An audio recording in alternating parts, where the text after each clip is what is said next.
Welcome to the Fantasy Fangirls podcast, where two sisters dive deep into beloved fantasy lore, characters, themes, theories, and more. I'm Lexi, older sister and fantasy lore nerd.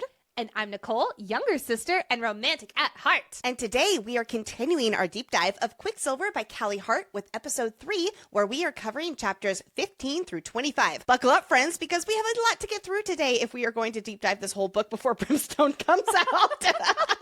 First things first, though, please listen closely to our spoiler warning. Every episode has spoilers for all of Quicksilver, yes, that includes the end, and may reference any of the bonus chapters. So, if you don't know what's in the books that Fisher's reading in his tent, then please go finish the book. We will be here when you're done. Next, we Fantasy Fangirls are adults who say adult things about adult books. In other words, friends, this podcast is rated R. It's episode 3, and we already have a sex scene. That is Quicksilver, and I am happy. So please, dear God, be mindful of those little listening ears. Additionally, we are so excited to see you at upcoming live events. We'll be at Romantasy BookCon in Orlando, Florida, October 23rd through 25th, where we are interviewing Rebecca Yarros again at Disney World. Then we are thrilled to be hosting a Brimstone midnight release party with Tattered Cover and Book and Gather on November 17th in Denver, Colorado. And on March 6th through 8th in Dallas, Texas, we will be podcast partners at Dreamers and Readers Festival. Check out our website or the links below for more information to all of these events and a promo code for dreamers and readers. In addition, welcome, fantasy fan fellas to the Fantasy Fangirls Media Network. Our very own executive producer Hayden and Book Talk star Stephen Walker are launching a new podcast where every week they will dive deep into Brandon Sanderson's Mistborn. But here is the twist. Hayden is an expert in Sanderson's Cosmere and has already read the Mistborn series. But Stephen has not. So each episode will only have spoilers up to the chapter covered on the episode, as Hayden takes Stephen through his first time reading Mistborn. There will be character breakdowns, magic explainers, and even some wacky predictions provided by Stephen for what's next. Be sure to follow the Fantasy Fan Fellas on social media at Fantasy Fan Fellas on Instagram and TikTok. First episodes, yes, plural, air Wednesday, November 5th. Last thing before we jump into episode 3 of Quicksilver, if you love Fantasy Fangirls and want more events, more content, more community, and so much more, please check out Fantasy Fan Club. We have 3 membership tiers that you can join. Number 1, the Hive Mind, which includes access to our Boppin' Discord, live Q&As from Lexi and myself, book clubs often featuring authors themselves for live Q&As, community events, promo codes for live events, plus 20% off and access to exclusive merch. That is all for $6 a month. Or you can join the Spice Watchers, which includes everything from the Hive Mind level, plus early access to ad-free episodes, our full episode outlines, and special voting privileges. That is for $10 a month. And lastly, we have our Feral Fans, which includes everything from the previous 2 tiers. Plus, more behind-the-scenes content, a welcome gift, giveaways, private Discord channel, and your name shouted out on the podcast. That is for $25 a month. Join the party at fantasyfangirls.com/fanclub. The link is also in the show notes. And really and truly, thank you so much from the bottom of our hearts as we've turned this podcast and media network into a dream come true. It is all because of you. And now it is time to go to, yes, you guessed it, the dining room! To start off every episode, Nicole does us the honor of summarizing this stretch of chapters. So gather round as we sing Laurith's ballad to discuss what happens in chapters 15 through 25 of Quicksilver. Chapter 15. On horseback they leave the Winter Palace behind. It doesn't take long before Fisher's unkind. Sayrus isn't used to riding in a saddle, so Kingfisher offers her something else to straddle. Finally they make it, the tavern's in sight, but the journey's not over as they wait and sit tight. By the time Wren joins them, Sayrus is 3 beers deep. He warns Kingfisher he'll end up in a compost heap. The patrons have noticed who's here in the room. Kingfisher really wishes he had a costume. Kingfisher, the hero, hero, they scream. Are we sure this isn't some wild dream? Chapter 16. The Shadowgate awaits our dear Sayra's Fane, but she'd rather take her chances with open terrain. Tired of her shit, Kingfisher calls on their oath. Not his finest moment when it comes to character growth. Up, down, left, right. No one prepared Sayra's for the portal's might. After losing her dinner, she's brought to her room. Carrion Swift stands there. Wait, where's his boot? But his presence isn't all bad. He brings us good news. Hayden's alive! Sayra's can stop her boo-hoos. Chapter 17. The estate of Kalish is grand and divine, with sprites of all kinds, making the endless floors shine. The forge here is huge, different than the palace, but some things never change, like Sayra's glaring at Fisher in malice. He twisted her words from an oath once again when he pulls out trunk after trunk of jewelry without end. You can go home once 15,000 relics are create. Seriously, Sayra's, I can't believe you took the bait. Chapter 18. With nowhere to start and no information to read, Sayra's grabs medals at random with need, but something is missing as she looks around. The Quicksilver whispers, wanting to be found. After 4 failed attempts, Sayra's gives up, but Ren decides it's the perfect moment to show up. An invitation he brings to Sayra's, all right. To dinner she'll go with Kingfisher. Sit tight. To the dining room she goes where Kingfisher's a sight. But gasp, what's this? Sayra sits to his right. There's no time to question the sprite's reactions. Feeders crash in with the perfect distraction. Sayra's fights a good fight, but is slow on the draw, for she was hit with the feeder's poison claw. Chapter 19. Thank gods for Fae healers. The poison's all gone. Let's get out of this room and keep working till dawn.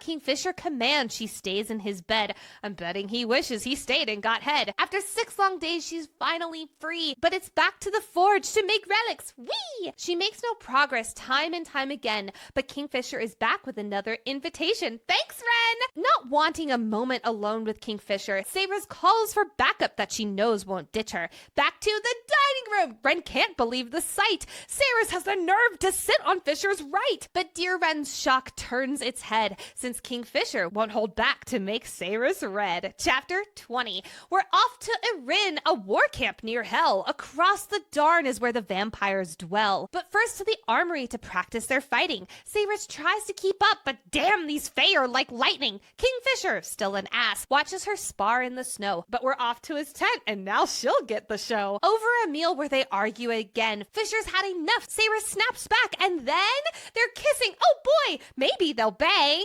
But sadly, Fisher pulls back before he whips out his wang. To the war tent we go, and Danya is pissed. She attacks Kingfisher, but her sword is vanquished. There's no time to wonder about the shattered sword. It's time to break the ice to protect the camp from the horde. Chapter 21.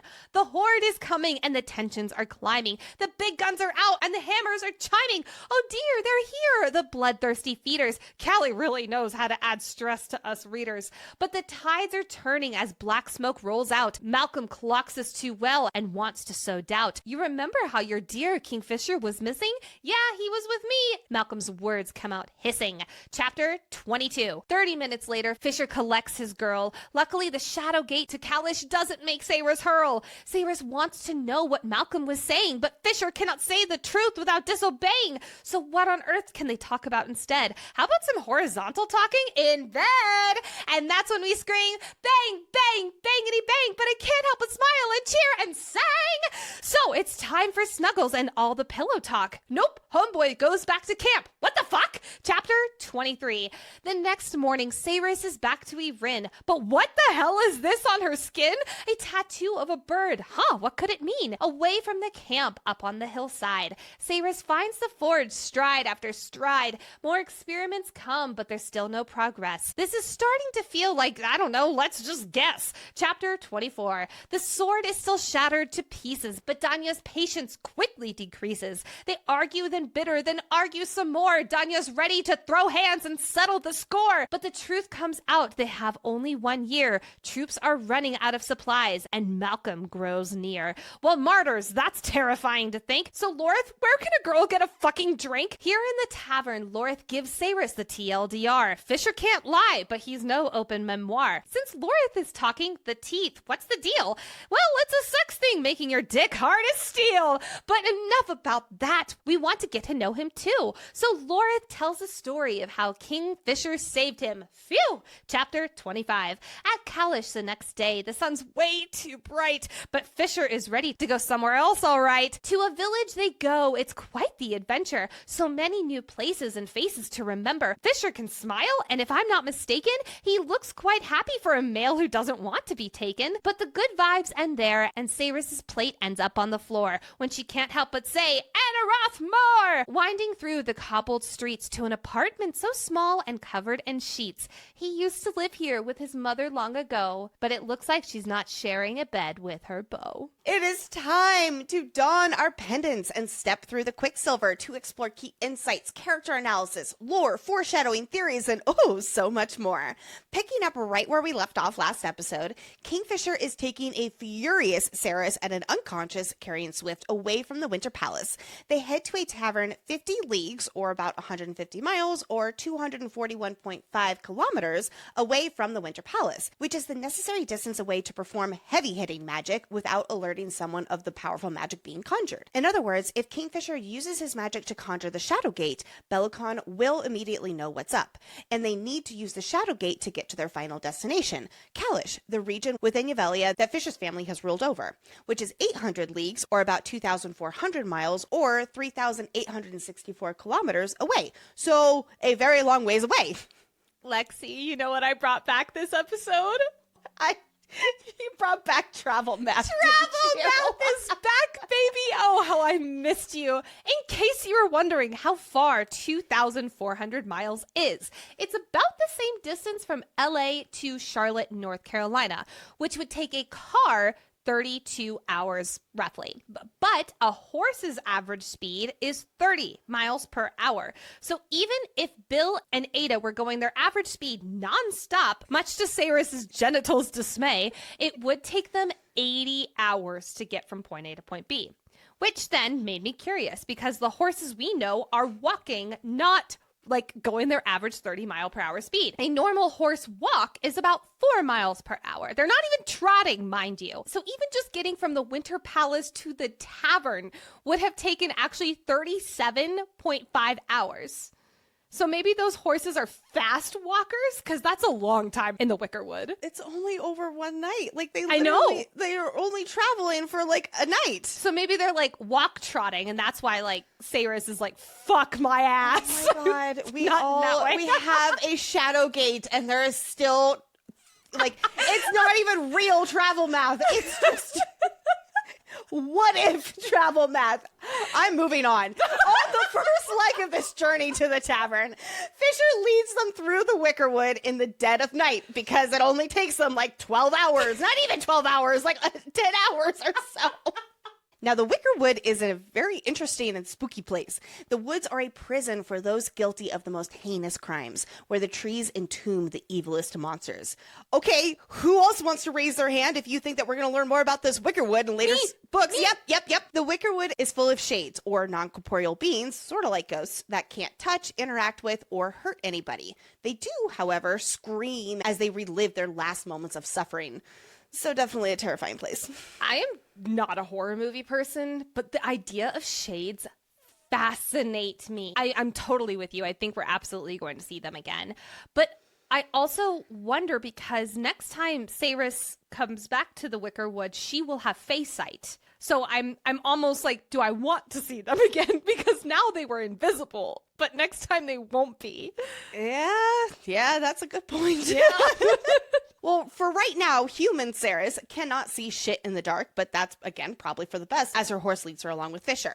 As minutes turn to hours, she's so worried about her brother, who Kingfisher did not bring here like he was supposed to. She's complaining worse and being more uncooperative than my toddlers on a long trip. And yes, I am holding it against Saris that she does not like horses.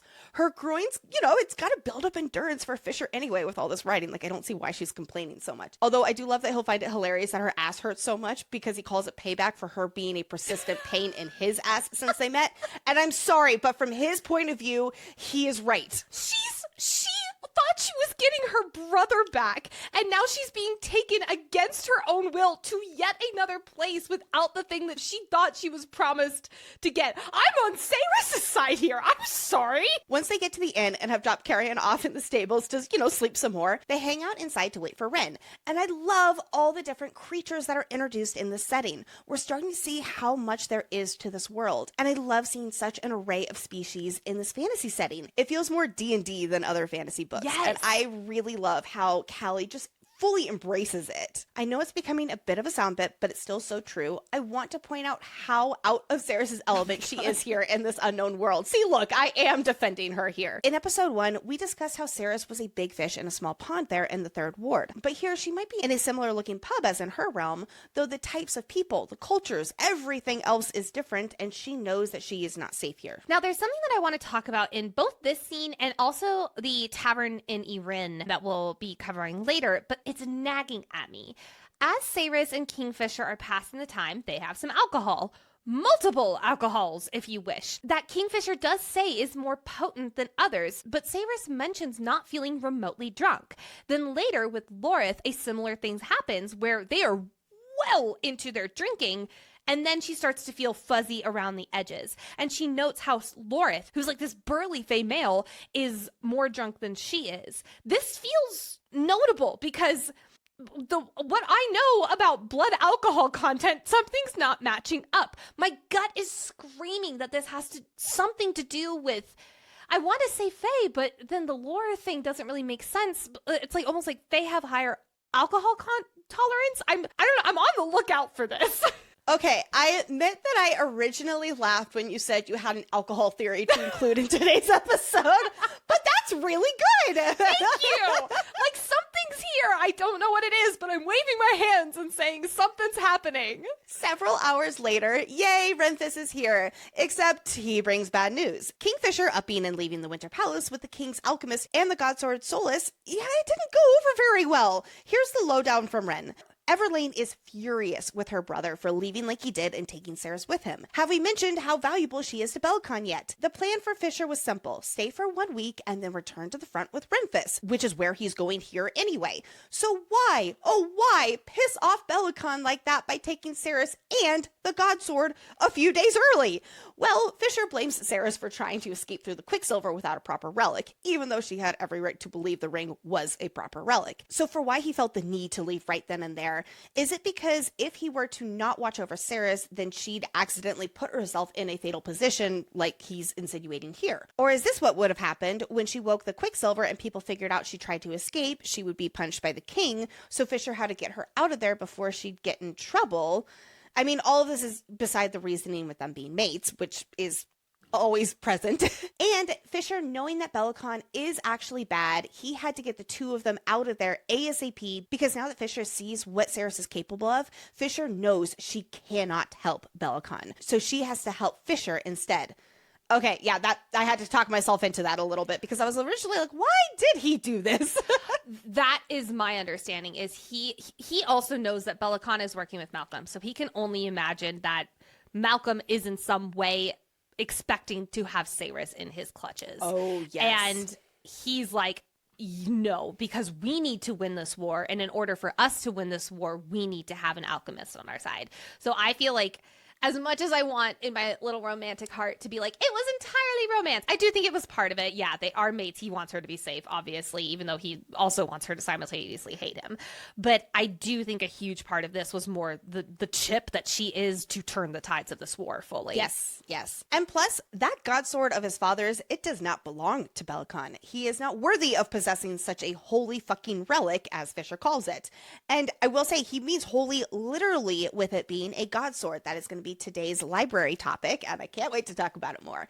So no, Fisher will not just let the usurping king add his father's sword to his collection, because it is believed to no longer be magical whatsoever, though we know better. Especially because we know the last time that a god sword was in BookCon's hands, he used it to murder the true Evelian king and the entire Dianthus line, which, Hold the fuck on. Now, it was not said that the sword he used to kill Ruick Dianthus and the whole Dianthus line, except for Carrion, though we don't know that yet, it does not say specifically that it was Salas. So the quote is, the last time he laid his hands on a sword of note, he used it to murder the true king and the whole fucking Dianthus line. So it doesn't specify that Bellicon used a god sword, only that it was an important sword that he had his hands on.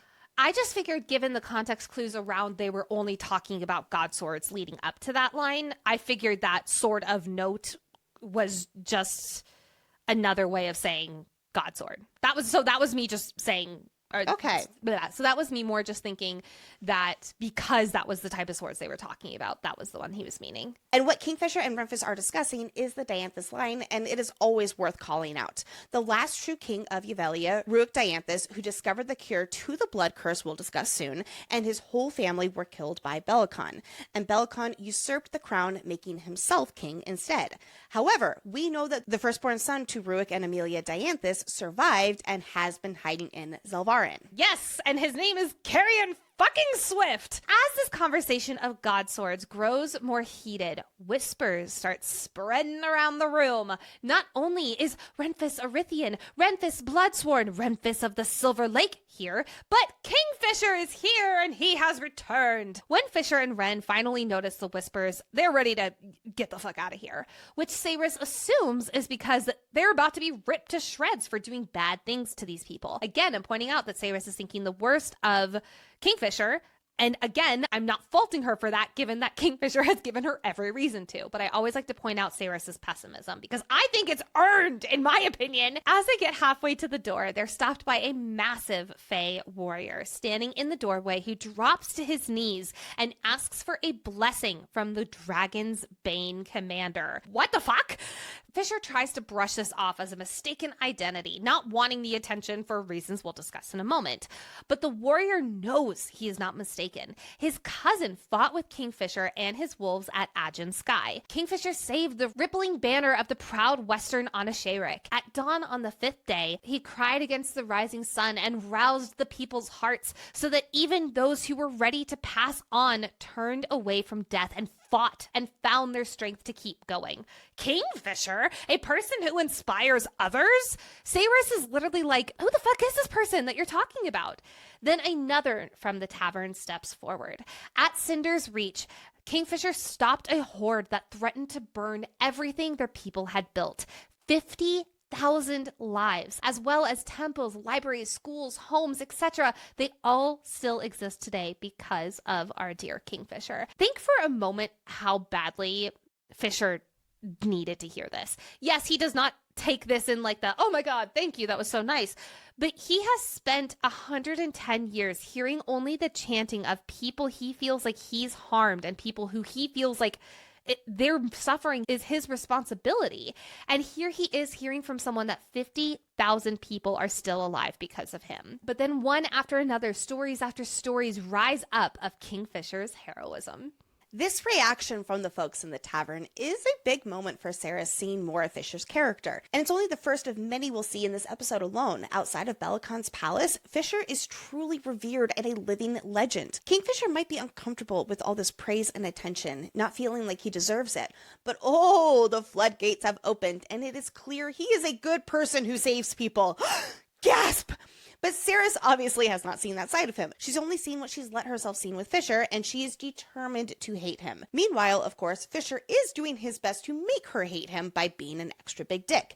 Hearing all these great deeds by Fisher contrasts with everything she knows about him, both with how he has treated her and definitely heightened by how she's only willing to see the worst in him. It might not change her mind about Fisher, but it plants the first seed and shows her what Ren and Lane have alluded to, which for Saris, she needs to see something to believe it, especially when she has dug her heels in opposition. Quickly leaving the tavern and all their fans inside, let's go through a swirling black vortex to hell, or more commonly known as a shadow gate. A shadow gate lets you travel across distances in the same realm, and it takes a lot of magic for Fisher to conjure this. Shadow magic is of this realm, so therefore it can only be used in this realm. It's described as pulling at the light from the tavern, twisting it into fine threads and sucking them into the center of the gate. Thanks to the oath she took, it doesn't take long before Ceres is being told to go through the Shadow Gate into Kalish. More on that soon. But walking through the gate your first time really sucks. Ceres feels like she is being turned inside out and describes it as the wind becoming her and her becoming the wind. She is nothing, blind, deaf, a soulless whisperer. And then she is pain. Light flares in her eyes, burning her retinas, flashing between red, orange, white, and green. I'm so on wind watch. Do you think anything about her feeling like she's becoming wind has to do with the four winds back in Zelvarin? No. Okay.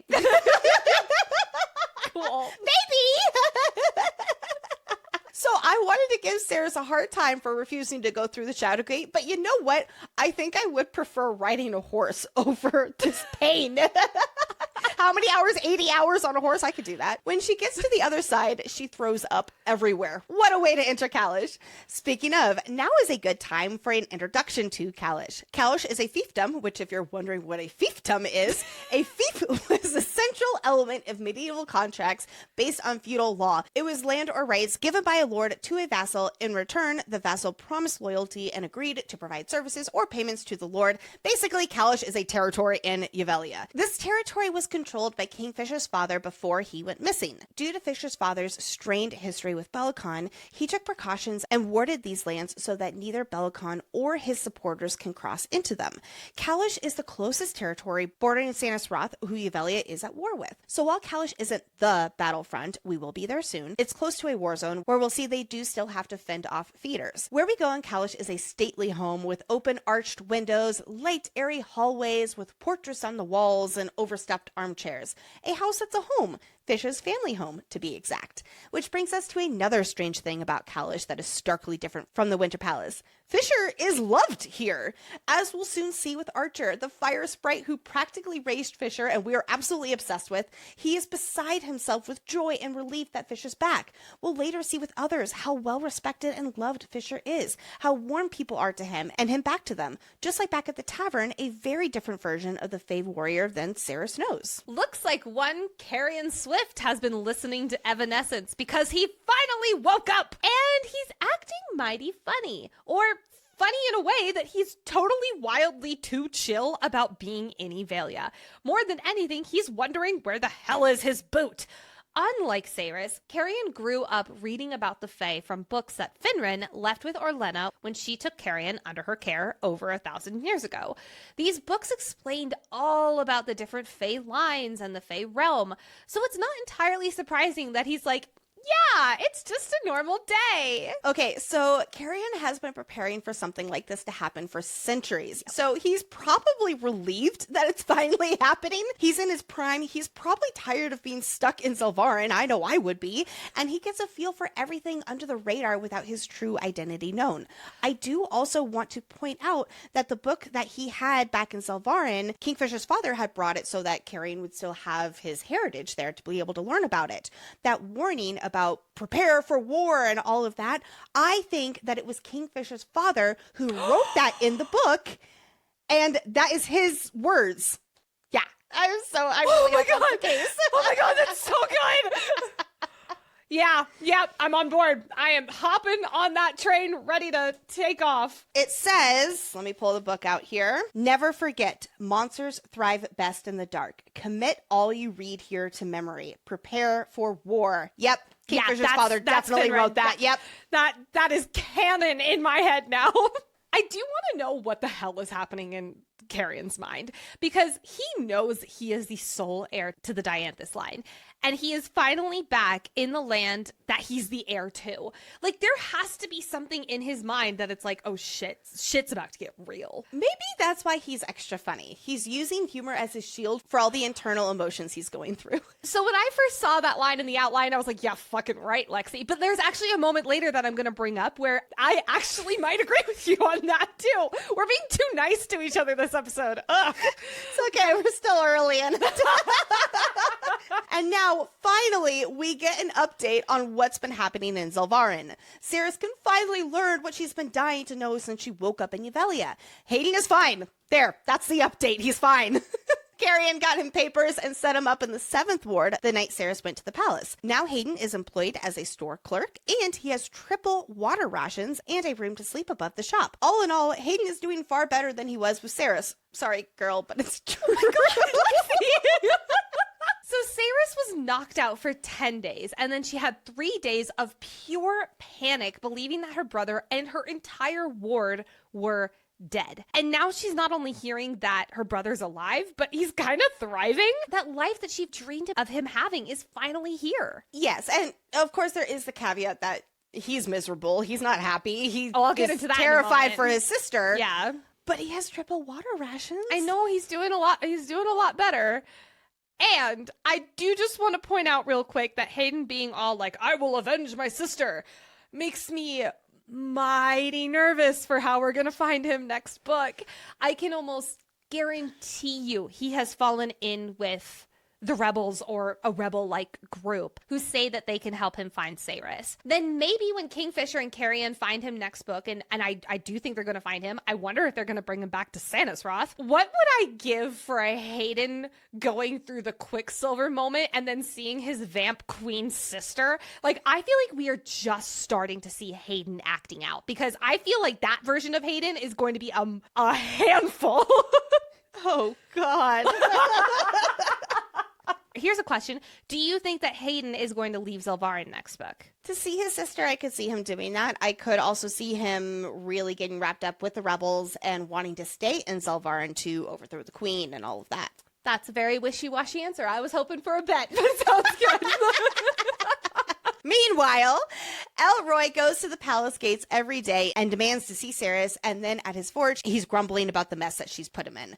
Besides that, life is going on like it normally does in the 3rd. Madra and her guardians are busy preparing for the even light in a month. So, Nicole, do you know how much time passes between now and the end of the book? Is it about a month? I think it's less than. I don't think the even light has happened.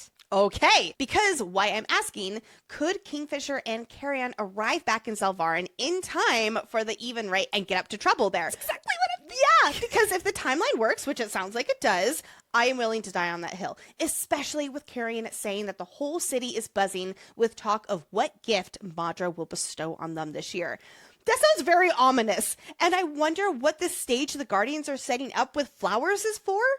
I have no idea, but I'm deeply concerned because this sounds like some President Snow shit, like where it's not going to be like sunshine, rainbows, and butterflies. Like this sounds like there's going to be some dark, twisted shit happening. So there's about 2 weeks until they go to Erin, because Kingfisher is gone for 2 weeks. And then everything between Erin, Ballard, Everlane getting caught, all of that kind of stuff, that happens within just like a few days. Yeah. And then I can't remember how long it is after she wakes up, but I think it's like only a few days after she's turned to Vamp/Fae. So I think it's like we're like a week and a half out from even light. If that's my quick on the fly math. Okay, yeah, so it's coming up. It's coming up, yeah. I also looked up the meaning of even light, but nothing really popped up, only that it's twilight. Go figure. So I wonder if this event has something to do with the sun's positions being extra low, and this has something to do with the goddess twins. Oh, I could see that, yeah. Mm-hmm. Kingfisher and Ceres make another oathbound promise, to which this time Ceres is so sure she is being extra careful about the wording.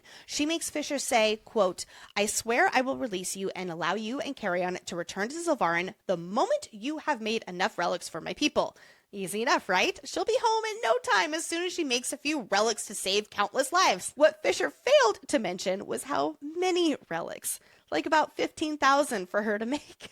Not to get out my math again, but technically there's 1,800 rings that need to be turned into relics in each trunk, and then there's 8 total trunks. So that means there's actually 14,400. So still not great. It's a lot, but that's 600 less than she was thinking. She does say almost 15,000, so 600 plus or minus is quite the almost. Ceres also has absolutely no idea how to make the relics yet. She doesn't even know where she would begin. She's only figured out how to wake and make the Quicksilver sleep. So fuck, this is all about to take a lot longer than she expected. But she still needs to find a way to make it happen so she can return home to her loved ones and help them survive against Madra. So she's like, I don't know how I'm going to do this, but I guess I have no choice and I have to. It's up to her to melt down the rings, these family rings of the warriors who fight for Fisher. Then she has to transmute its properties so it will shield the wearer against the Quicksilver. And then she has to cast it into something simple like the pendant Fisher wears around his neck. Oh dear, Ceres, you're not going back to Zelvarin anytime soon. And our pissed off girl knows it, realizing that she was duped again by a bargain with Fisher. Well, he also says that if there's like a stone or a carving into the ring, she has to keep it in order to like figure out whose pendant is whose. And I'm like, bro, that's going to take so much longer. You know what she needs? What does she need? A spreadsheet. Down, girl. Ceres thought that she had Fisher with this bargain. She thought she had her way out. Ceres is so sure of her abilities back in Zelvarin, being at the forge that she works in with Elroy. But here in Yuvelia, she has no idea how to do what she is being asked to do in the forge. And it scares her. It pisses her off. This task of wielding magic is so foreign to her. And she's being asked to do it without any remorse for her confusion or despair. Which, yeah, she's not going to get that from Fisher. He can have that one-track mind. And from his perspective, here is Ceres with this ability. She has to figure it out. She will make the relics. She will save everyone. And she will discover what she's capable of. Is this worthy of an L for Fisher? Because I think so. Maybe not a capital, No, but I'm definitely not going to give him an L for this. for tricking her yet again and making her... He didn't necessarily trick her. She led with all of it, and he's kind of smiling, and he's like, okay, like, I'll go along with what you're telling me to do here. He makes another oath with her so she can't leave, even though he knows she's pissed about the last one. I think, again, that goes back to him being like, knowing how important she is. He needs those relics, and he probably wants her to hang out here a little longer. And she is so determined to get away from here, and Okay, I fine. don't think it's an L. I will hold off on L's because I have a feeling he's going to get a lot more. Don't worry, I'm keeping my L count, everybody. When you are bound to fulfill an oath, I guess you might as well just dive right into work. And yeah, it's not really looking good for Ceres. That's not technically true. The trials themselves aren't looking good, which is so disheartening as she has no clue what the hell she needs to add to the medal in order to make it a relic. She's not familiar with magic. She didn't grow up around magic. And at the end of the day, these relics do have that magical property to them. And while she does have books written by the alchemists, they are written in Old Fae. Therefore, she cannot read them. But hold the phone, because, yeah, it is noticeable that Kingfisher has the books that Rosarius's library definitely doesn't, so what else does Kalish have is my mind. But secondly, yeah, she cannot read Old Fae, but someone sure as hell can. Like maybe, I don't know, the male who's cursing all the time in Old Fae? I definitely don't think we've seen the last of these alchemist books. Okay, this is where I would give Fisher a lowercase L, because it's like, dude, you could translate, assumably he can translate these to her, and then she can have some more information. I cannot believe you wouldn't give him an L for making a life-bound oath against... with He her not followed knowing her lead on that one. Yet you're giving him an L for not helping her study? Like, are you serious? Yes. Fine. All right. I will get an L. I will take an L. Oh, is that an official? Can it not wild. be an official L? I don't want it to be an official L. Let's take it back. I have already marked it on my list. Fine. It's a lowercase unofficial L. 9-point font. But one aspect of Ceres' magical journey is going right. Huzzah!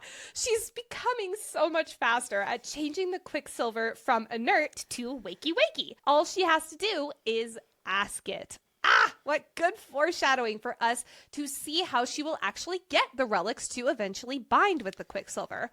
All she needs to do is just ask and make a deal with them. So just 14,400 deals later and you get to go home. But we're not there yet. Now, this does make me think that when Kingfisher and Carrion go through the Quicksilver next book back to Zelvarin, they're going to must have relic. I mean, obviously Fisher has his own relic, but she's going to have to make one for Carrion. I'm telling you, he still has his relic in Zelvarin. That's fair. I mean, he still has to get to Zelvar. I was going to say, yeah, another relic to get there. But I do think he has one there. But then she would also want to make one, probably some extras in case they bring back Hayden and Elroy. Like, I'm just very curious how that's going to go.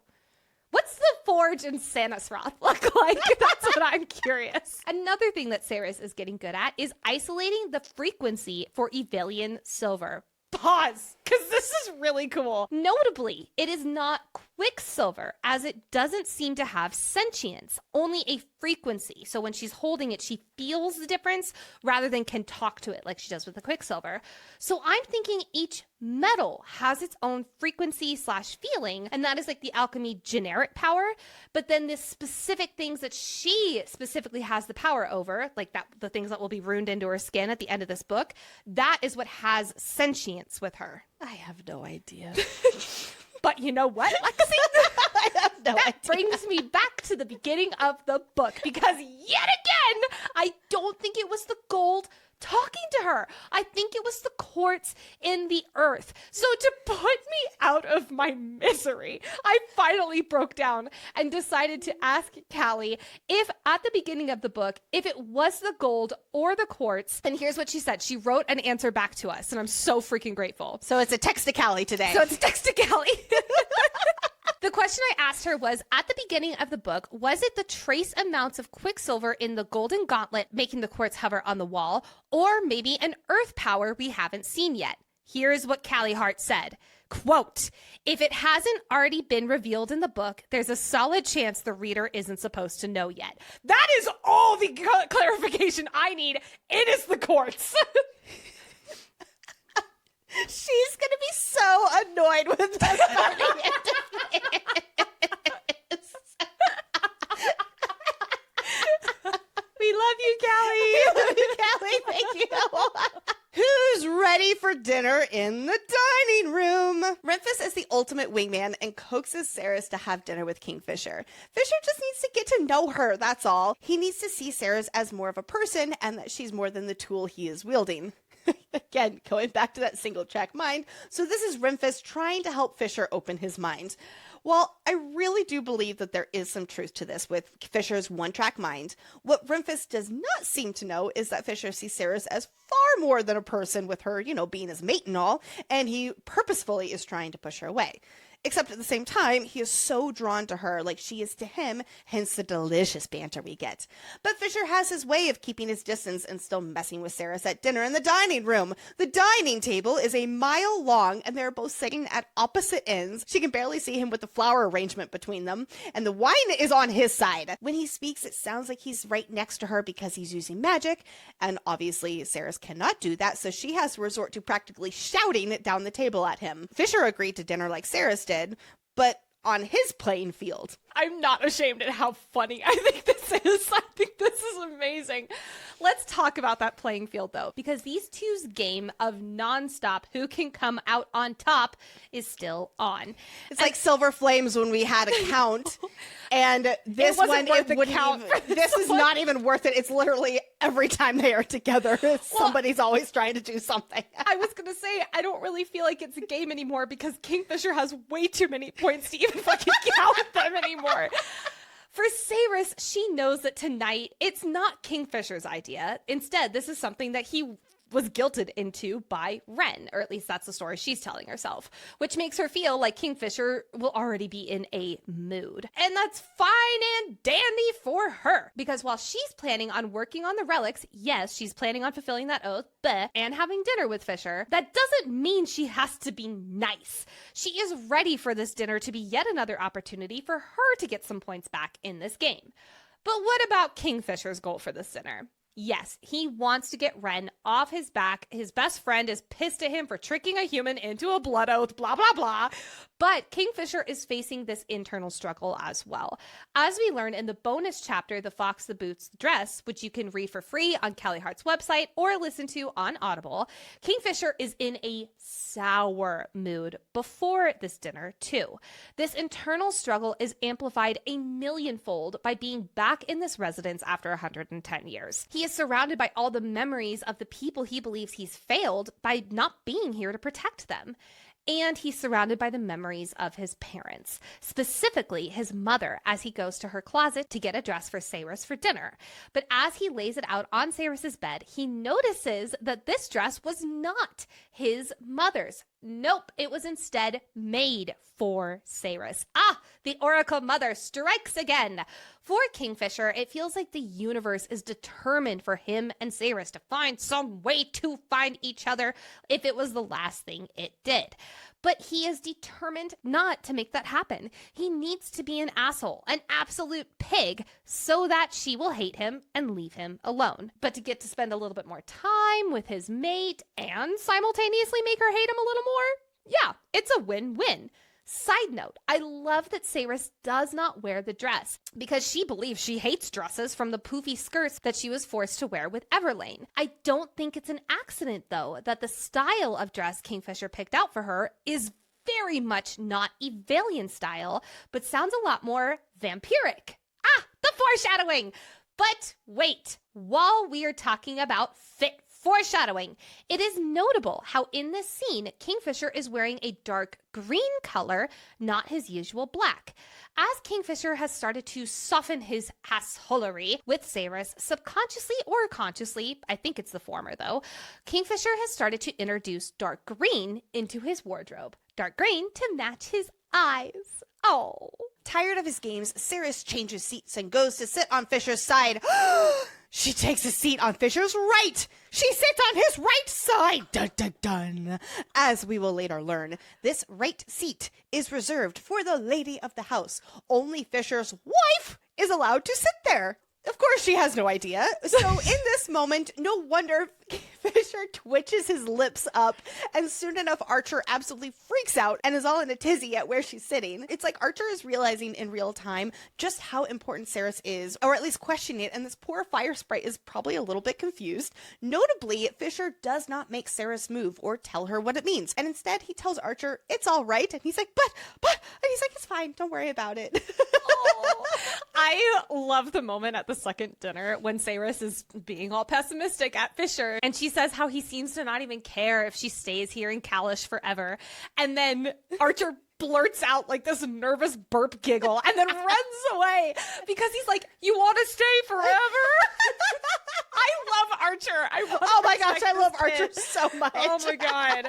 But Kingfisher does still have to be an asshole. So even with her basically declaring herself his future wife, he pokes at her for sleeping with Carrion, mentioning her little obsession with the thief. Jealous much, Fisher? I fucking love jealous Fisher. Me too. So I know we're not officially in our game funny, flirty, or L-worthy, but I don't care because this line deserves a place in the main part of the deep dive. Saris says there's no way in hell that Kingfisher could still smell Saris on Carrion. And he says, quote, I'd know the smell of you anywhere, on anyone. I'd know it blind and in the dark, across a fucking sea. I'd be able to scent you. And then we'll get to the interruption in a section. But good sir! Flirty, right? I think we can both agree. What else would that be? I don't know. It just makes me so happy. Oh. But then, boom!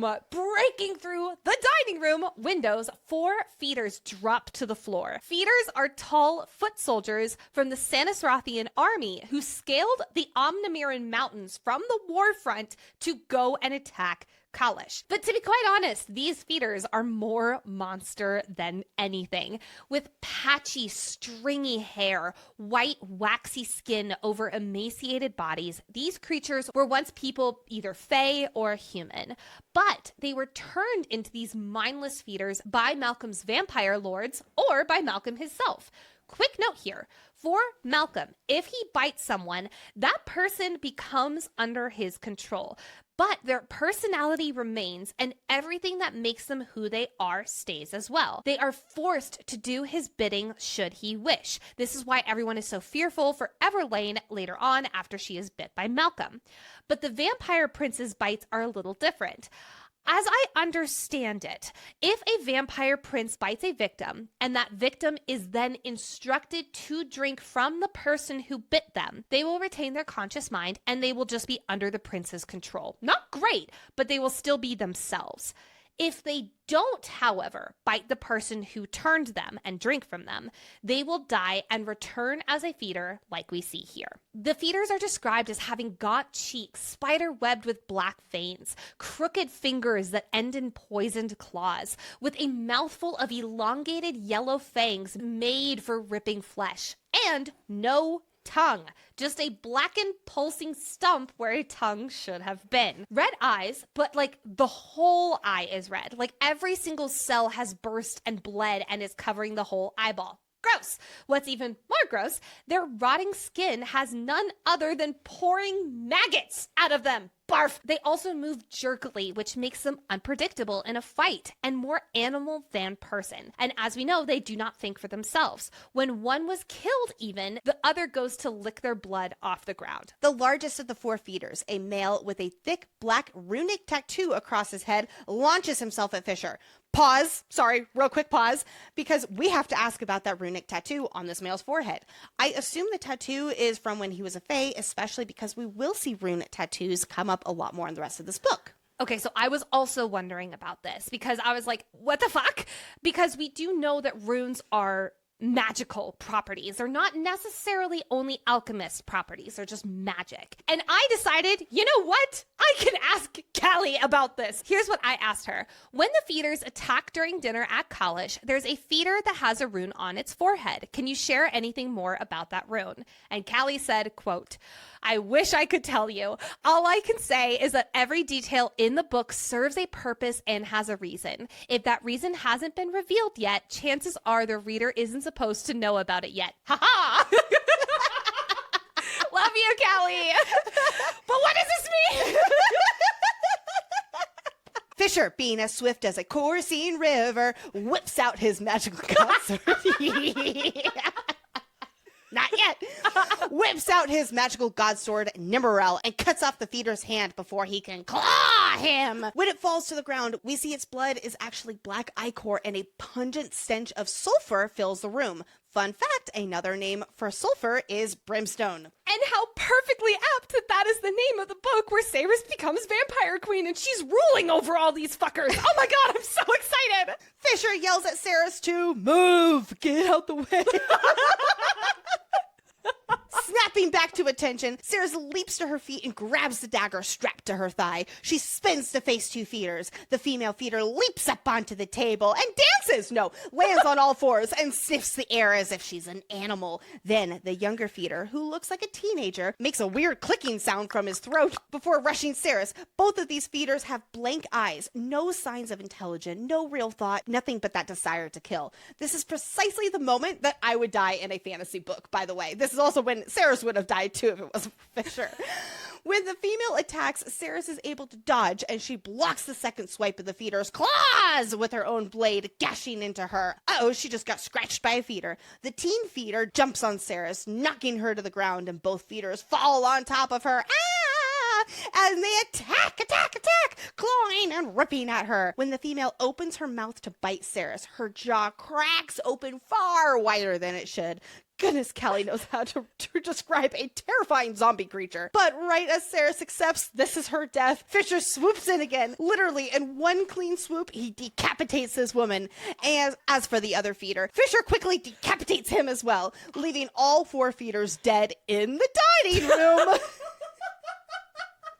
As Kingfisher will later say, this house has been unguarded since they arrived because he didn't think that they would need a unit to patrol the grounds. Fisher underestimated the feeders and how hungry they've become over the past 110 years in his presence. Once again, proving that Renfus is right because he suggested a patrol in the first place. Renfus is always right, let's just be honest. Yep. But Fisher won't make the same mistake again and now knows the house needs more protection than he realized. Saying that Saris got clawed by a feeder is bad, but at least she wasn't bitten, so that's positive. Because if she was bitten, she would have turned into one of them too, right? Yes, and then I think because she was clawed, she was just gonna die. Yes. Like it was like poison. Yeah. Feeder's claws contain that poison that is quickly affecting Saris's body. Not only is it causing extreme bouts of nausea, Saris is also shaking so bad it does not take long before she loses the feeling in her fingers. Scooping Saris up, Kingfisher races to the healers to get the poison scourged from her body before it kills her. Waking up after being healed, Saris feels like absolute shit. But even though she no longer has a hole in her side or her leg, Saris is still trapped in Kingfisher's bed, and not in a fun way. More on this in a moment. While she was unconscious and getting healed, we get a dream of death and liquid fire. Liquid fire. Yes, brimstone does mean sulfur. It also means that volcanic fire, kind of like liquid fire. Sounds a hell of a lot like brimstone to me. Saris is trapped in dark hallways that seem to stretch out for eternity. And whenever she opens a door in the hopes of finding, a way out, she is instead met with crowds and crowds of feeders who seem capable of only one thing: obeying their thirst for blood. Oh, the foreshadowing. I will die on the hill that this is Amentraeth that she's dreaming about. And these feeders are all about to be her subjects. There's also the line in the dream where Saris thinks, quote, a soldier had to be able to follow orders to enact the will of another. Yes. Follow orders like her orders. But also, most of Malcolm's feeders at the end die, right? With the 100,000 in the Maze Stadium, because he's upset that she has now destroyed his army. True, but all of the feeders that the princes have turned are still alive. So there's thousands and thousands and thousands of them still chilling. In the stream, they are attacking her, tearing at her skin, ripping her apart, which makes me very nervous. But it also makes me feel like this is symbolism for her holding court next book. We can only imagine how unhappy the subjects of Senisroth are going to be having a previously human queen. They drank humans dry for thousands and thousands of years. I just don't see them bowing down and obeying her on demand. Tal, who is a highly ranked vampire, he will at least support her. That we can assume that at least. And if Kingfisher and Carrion are going to Zelvarin, does that mean they are leaving Saris to figure out becoming a vampire queen on her own? I think so. I know Fisher's a different MMC than we're used to, but he is still overprotective of her. I do think that he's going to try, because as we know from the Maze bonus chapter, him and Tal are very close. Yes. And Tal is technically the vampire who makes her, which Yes. we're not entirely sure if that means that he has full control over her, because technically he should if we're going by the normal standard. But also, I don't feel like Fisher would leave her with him if he did. Yes. So I think that she will not have that same enthrallment with Taladeus. As she is running away in the dream, Saris trips and falls and falls and falls, her blood feeling like it's on fire all the while. I wonder if this is also foreshadowing for the end of this book, where she's going through the transition, and she basically feels like she's falling and flying through time, suspended after the talk with the gods, and also from being turned vampire/fae. That would be my guess, unless some shit's gonna go down in Brimstone that I'm very scared about. All right, we need to talk about how Fisher commands Saris to stay in bed until there is no trace of poison left in her. He'll be gone for a week to Irin, the war camp on the other side of the mountains, and Saris needs to rest to heal properly. So, this is Fisher's way of ensuring Saris does not do any permanent damage to herself by overestimating her abilities. He also doesn't want to underestimate humans' healing abilities. Saris's life is too precious for a whole myriad of reasons.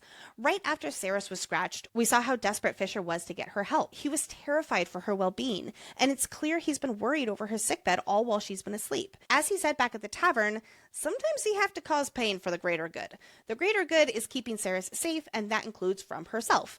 Also, technically, she doesn't really have a room here that would not be sharing with Carrion, and Fisher doesn't exactly want that. But that also means he uses the oath she's bound by to do all of this. And this certainly is not the first time Fisher has commanded Saris under the oath. Back at the Shadowgate, when Saris refused to go through, Fisher made her go through.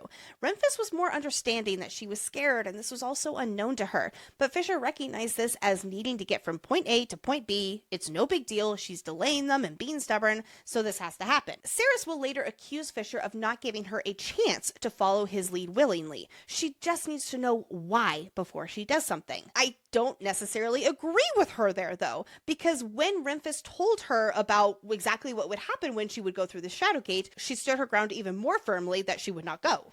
She needed to know, okay, in order to get from point A to point B, here's what's going to happen. You're going to walk through this. It's going to feel like this. You're going to wake up on the other side, and we're going to be here. I feel like if they went into that level of why in the detail, she would have willingly gone. Renfis kind of does that, though. He does. I am willing to not give Kingfisher an L for using the oath with the Shadowgate, because I agree it's efficient. I think it was a little brash, but I do agree that it's efficient. We're giving him an L here, though, right? Oh, yes, absolutely. Okay, so, hold on. I'm getting to it, okay? I'm sorry. Was it an asshole move of Fisher in that instance with Shadowgate, like it is here? Yes, absolutely. And I understand how these actions really do give some readers the ick. And this is a new rule that I'm making for Fisher. Every time he commands Saris, he gets an L. So yes, even the Shadowgate, I suppose he does get an L for that. Because the main thing is he makes her feel powerless. He made her feel more powerless than when someone was killing her. And that is never okay. No! We don't do that. So an L for the Shadowgate earlier, and definitely an L for commanding her to stay in bed. I will say though, even if she had known all the reasons why she has to stay in bed, she would not have done it, whether it was her bed or his bed or anybody's bed. Sometimes when my toddlers are refusing to cooperate and we're in a big hurry or their safety is in jeopardy, like here with the poison and all of that, I have to pick my toddler up and I make an executive call, even though I love them, I care for them, and I support their independence. Yes, Saris is a grown woman, not one of my toddlers. Yeah! She's out of her element, and she is scared about all this unknown when she is used to being a big fish on a small pond. She's worried sick about her brother. She's basically been kidnapped from the palace. Fisher is from 2 different palaces, actually. Fisher's taken her from both of them. Fisher is being a grade A asshole to her. I get her perspective and why she's acting the way she's acting. But I'm also saying I see Fisher's perspective too, L's and all. I cannot believe this is happening right now. I am going to agree to disagree because yes, sometimes you need to pick your toddler up to like not run in the street, but that's also a 4-year-old and she's 24. She's used to living on her own. She's acting like a 4-year-old. No, she's not. She is used to living on her own. She is used to having autonomy over her life in every single way. And she's also used to every single move everyone else is making being a move against her life.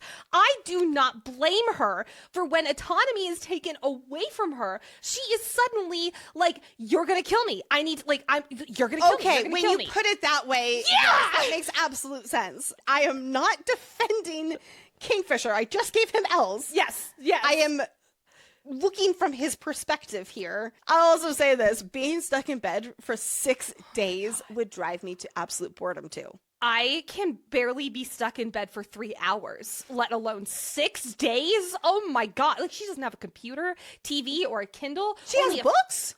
She has books in Old Fae that she can't read. No, that's not true, because Tylena gives her a book every single day. That's true. You know what? So that's actually, nice. I'm saying that I wouldn't like this. This actually sounds lovely. I don't know. It sounds lovely. How you're not able to lay in bed for 3 hours. That sounds like the best afternoon ever for me. I am far too restless for that. Yes, I'm aware. As your business partner, I am aware. I'm trying.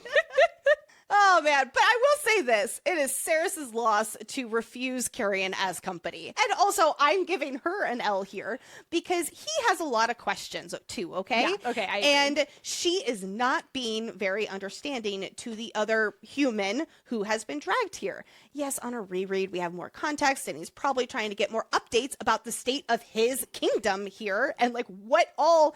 He's got to play some catch up, right? But on a first read, it's like, Saris, you have more answers than Carrion does right now. Help a guy out just like you've been begging people to help you in the exact same way. I totally agree with you. I agree with the L that we're giving her. And I will say, I think that she is taking out her entire anger about the whole situation where Kingfisher said he would get Hayden. He got Carrion instead. She's taking that out and that resentment entirely out on Carrion, which is not fair. And I can see why she's frustrated with him. 6 days after being bedbound by Fisher's command, she's finally able to leave now that she's healed and the oath lets up. And she does what every girl would do after being stuck in bed for 6 days straight. She goes straight to the forge. I would go to the shower is where I would go immediately, or a bath. But there's a slight problem. Saris is only able to run 3 experiments a day because she has so little silver to work with. Remember, BookCon has an embargo on silver. He gets all the silver in the land, so silver is a very tight resource. And because of that, she has to spend the last half of her day refining the silver so that she takes all the experimental hoobity blah out of it and she can start new tomorrow. This would drive me fucking crazy. Respect for Saris, I would light something on fire. Then 8 days later, so 14 days total since she woke up from the feeder attack, Kingfisher returns from Irin, the war camp on the other side of the mountains, even though he said he would only be gone for 1 week. We will come to learn that while he was in the camp, he did not make his presence known to everyone, but instead spent a lot of time in his tent reading up on everything he could get his hands on about mating bonds. So later on, when Saris does visit his tent, she sees all these books just thrown out, and it's obvious that he has been very recently researching. That's what he's been researching. In my own headcanon, Fisher was really worried about Saris and her healing, so he stayed away an extra week in order to put distance between them and shake off the feelings. Another evening in the dining room. A few things for us to highlight from this scene. First and foremost, Saris invites Renfis and Carrion, even though Fisher specifically only invited / demanded Saris join him for dinner. She does not want to play Fisher's games again at dinner, like they did 2 weeks ago, so she brings the others to act as buffers and defy Fisher. She and him are always seeking to one-up each other, so this is Saris's way of getting back at Fisher for making her come to dinner. Pause, though, because as Ren is telling Saris to go to dinner again, and then Saris is inviting Ren to this dinner, he looks nervously around at the doorway out of the forge, and Saris notes how his superior Fey hearing must have picked up on something. And then they move on. I wanted to know what this was, so I texted a Callie, I guess. So here was my question. When Renfis is asking Saris to dinner the second time, he hears something out in the hallway that only his Fey hearing detected. Was that Kingfisher? Was he listening? Or someone else? And here's what Callie said, quote, "Yes, it was a very subtle hint that Ren could sense Kingfisher out there in the hallway listening to what he was saying. I still plan on writing a scene from Kingfisher's POV where the reader gets to witness what happened to Ren and Kingfisher in the mountains before that interaction between Ren and Saris transpires. A lot has gone unsaid there." I love it! I love it! Yay! We got an answer! We got an answer!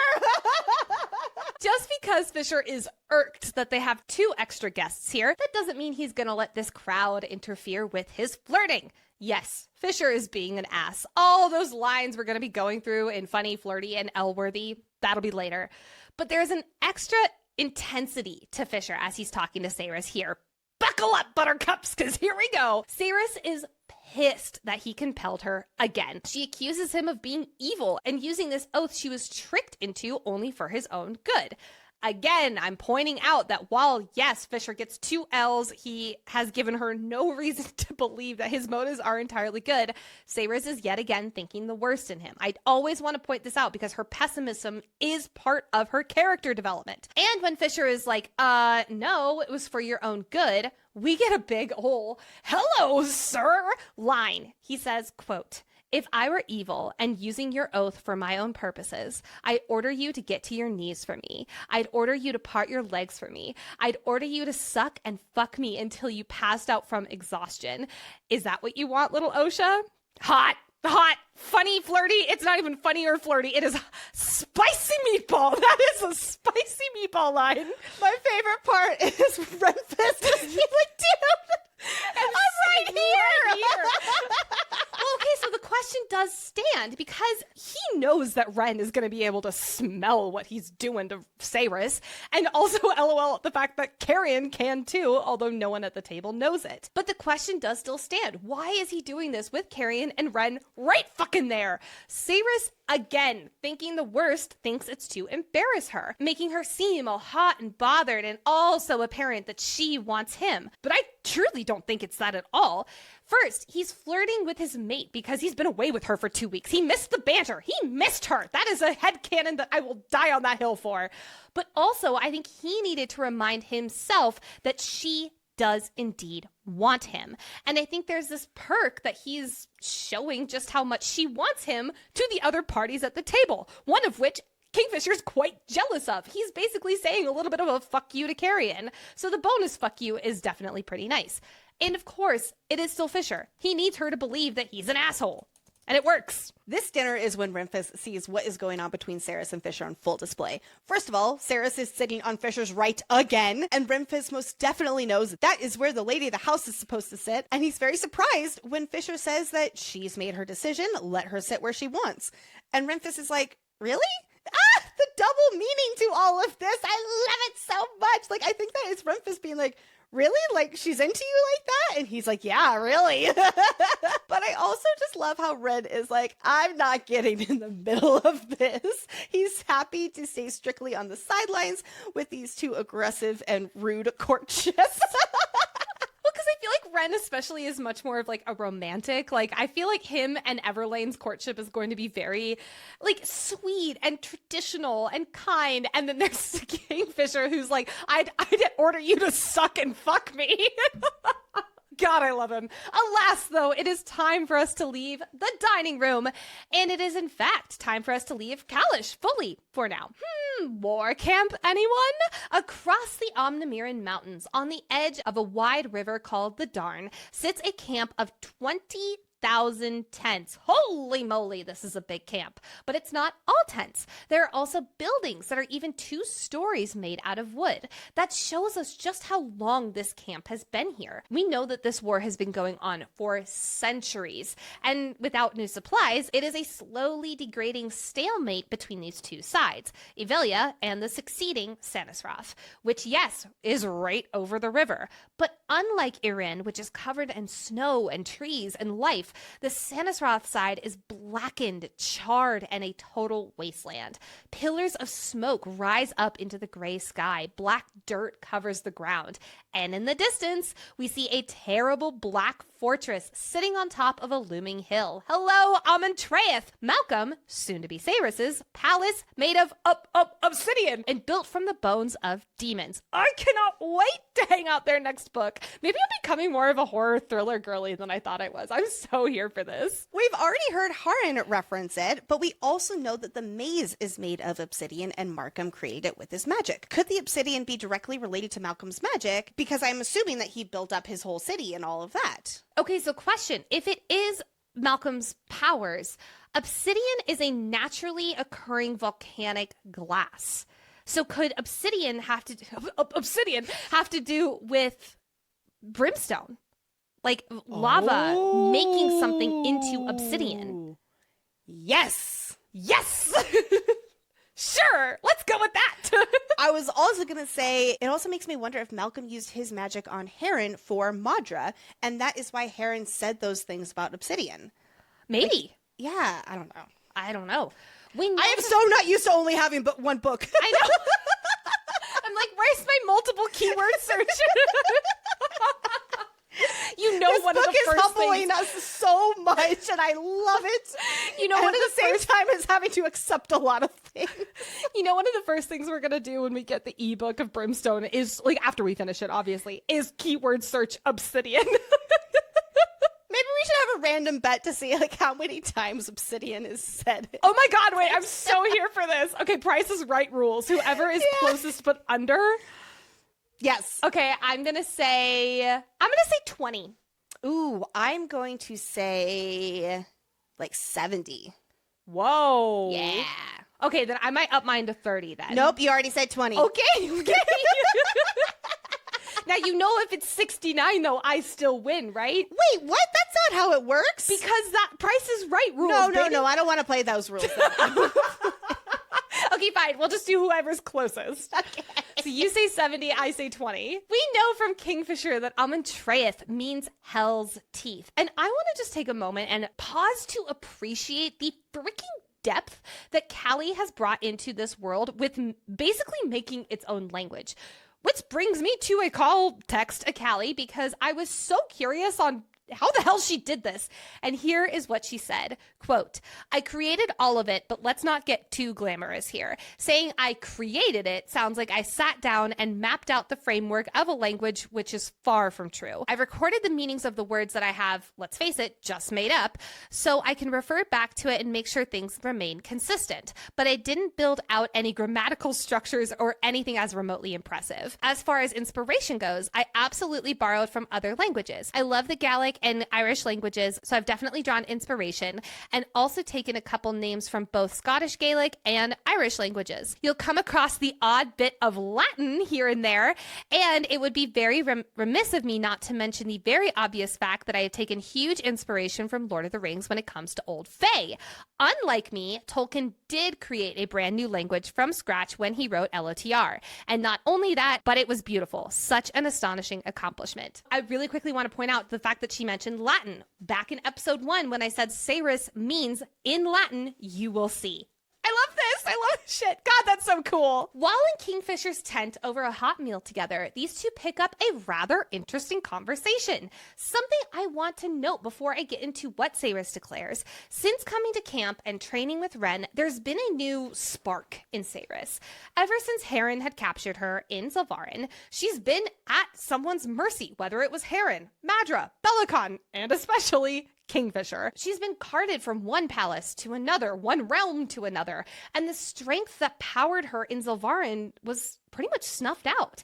In the war camp, though, sparring with Ren, she's finally starting to feel like herself again. She's powerful. She's capable. She feels like she's the girl who took down 3 guardians in the span of one fight. She's a badass. That confidence coming back into her cannot be overstated how important it is for her character development, as this is a major pivot for her in the story.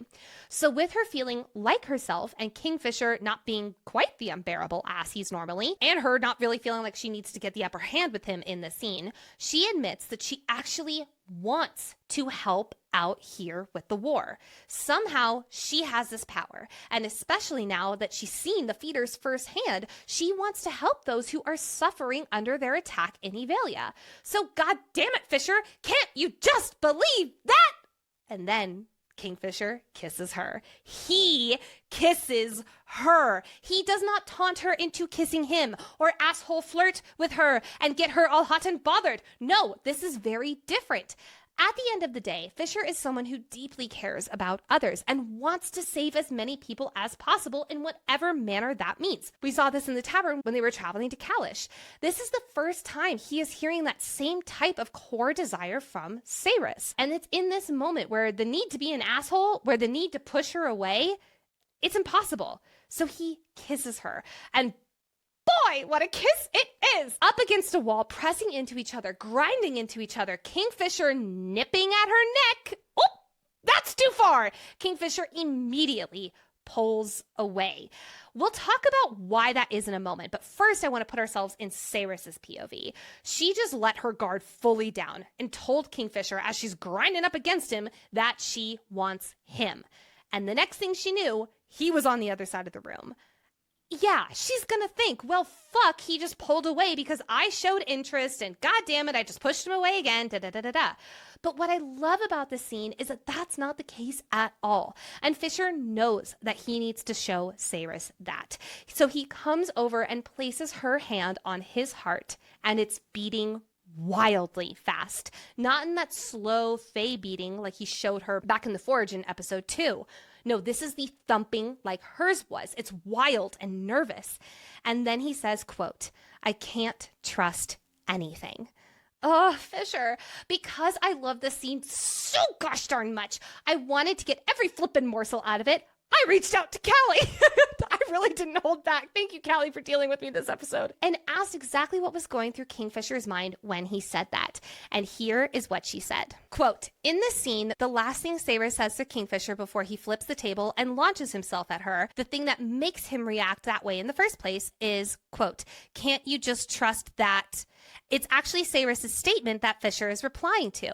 Right before Fisher answers and says that he can't trust anything, it's noted that the Quicksilver infecting him is actually still. A fact designed to let the reader know that whatever he did or said next was all him. Fisher is always at war with himself when it comes to Saris. He shows us that in small ways throughout the entire book. Here, once we're armed with the knowledge that he's known who Saris was from the moment he lays eyes on her, and that he's supposed to be able to trust her more than anyone or anything, we'll see a little bit more of that internal conflict boiling over from him.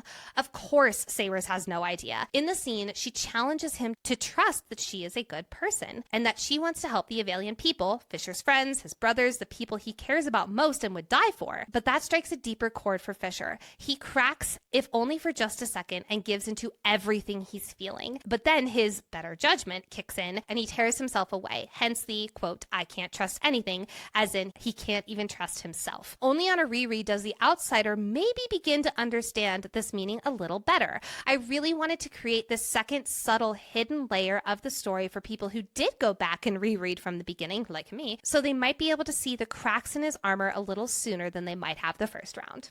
I just love that extra insight about his character, and he might be one of my new favorite people that we've deep dove. And we're only on episode 3. He is even though he has 7 L's on episode 3. Yes, same. I think so.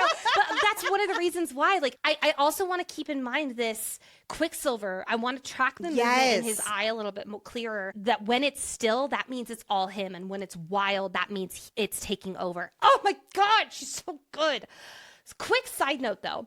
I love that after this, when Sarah sees Fisher in the war tent, he's dripping wet because he needed to go to a cold plunge to shake off what just happened between them.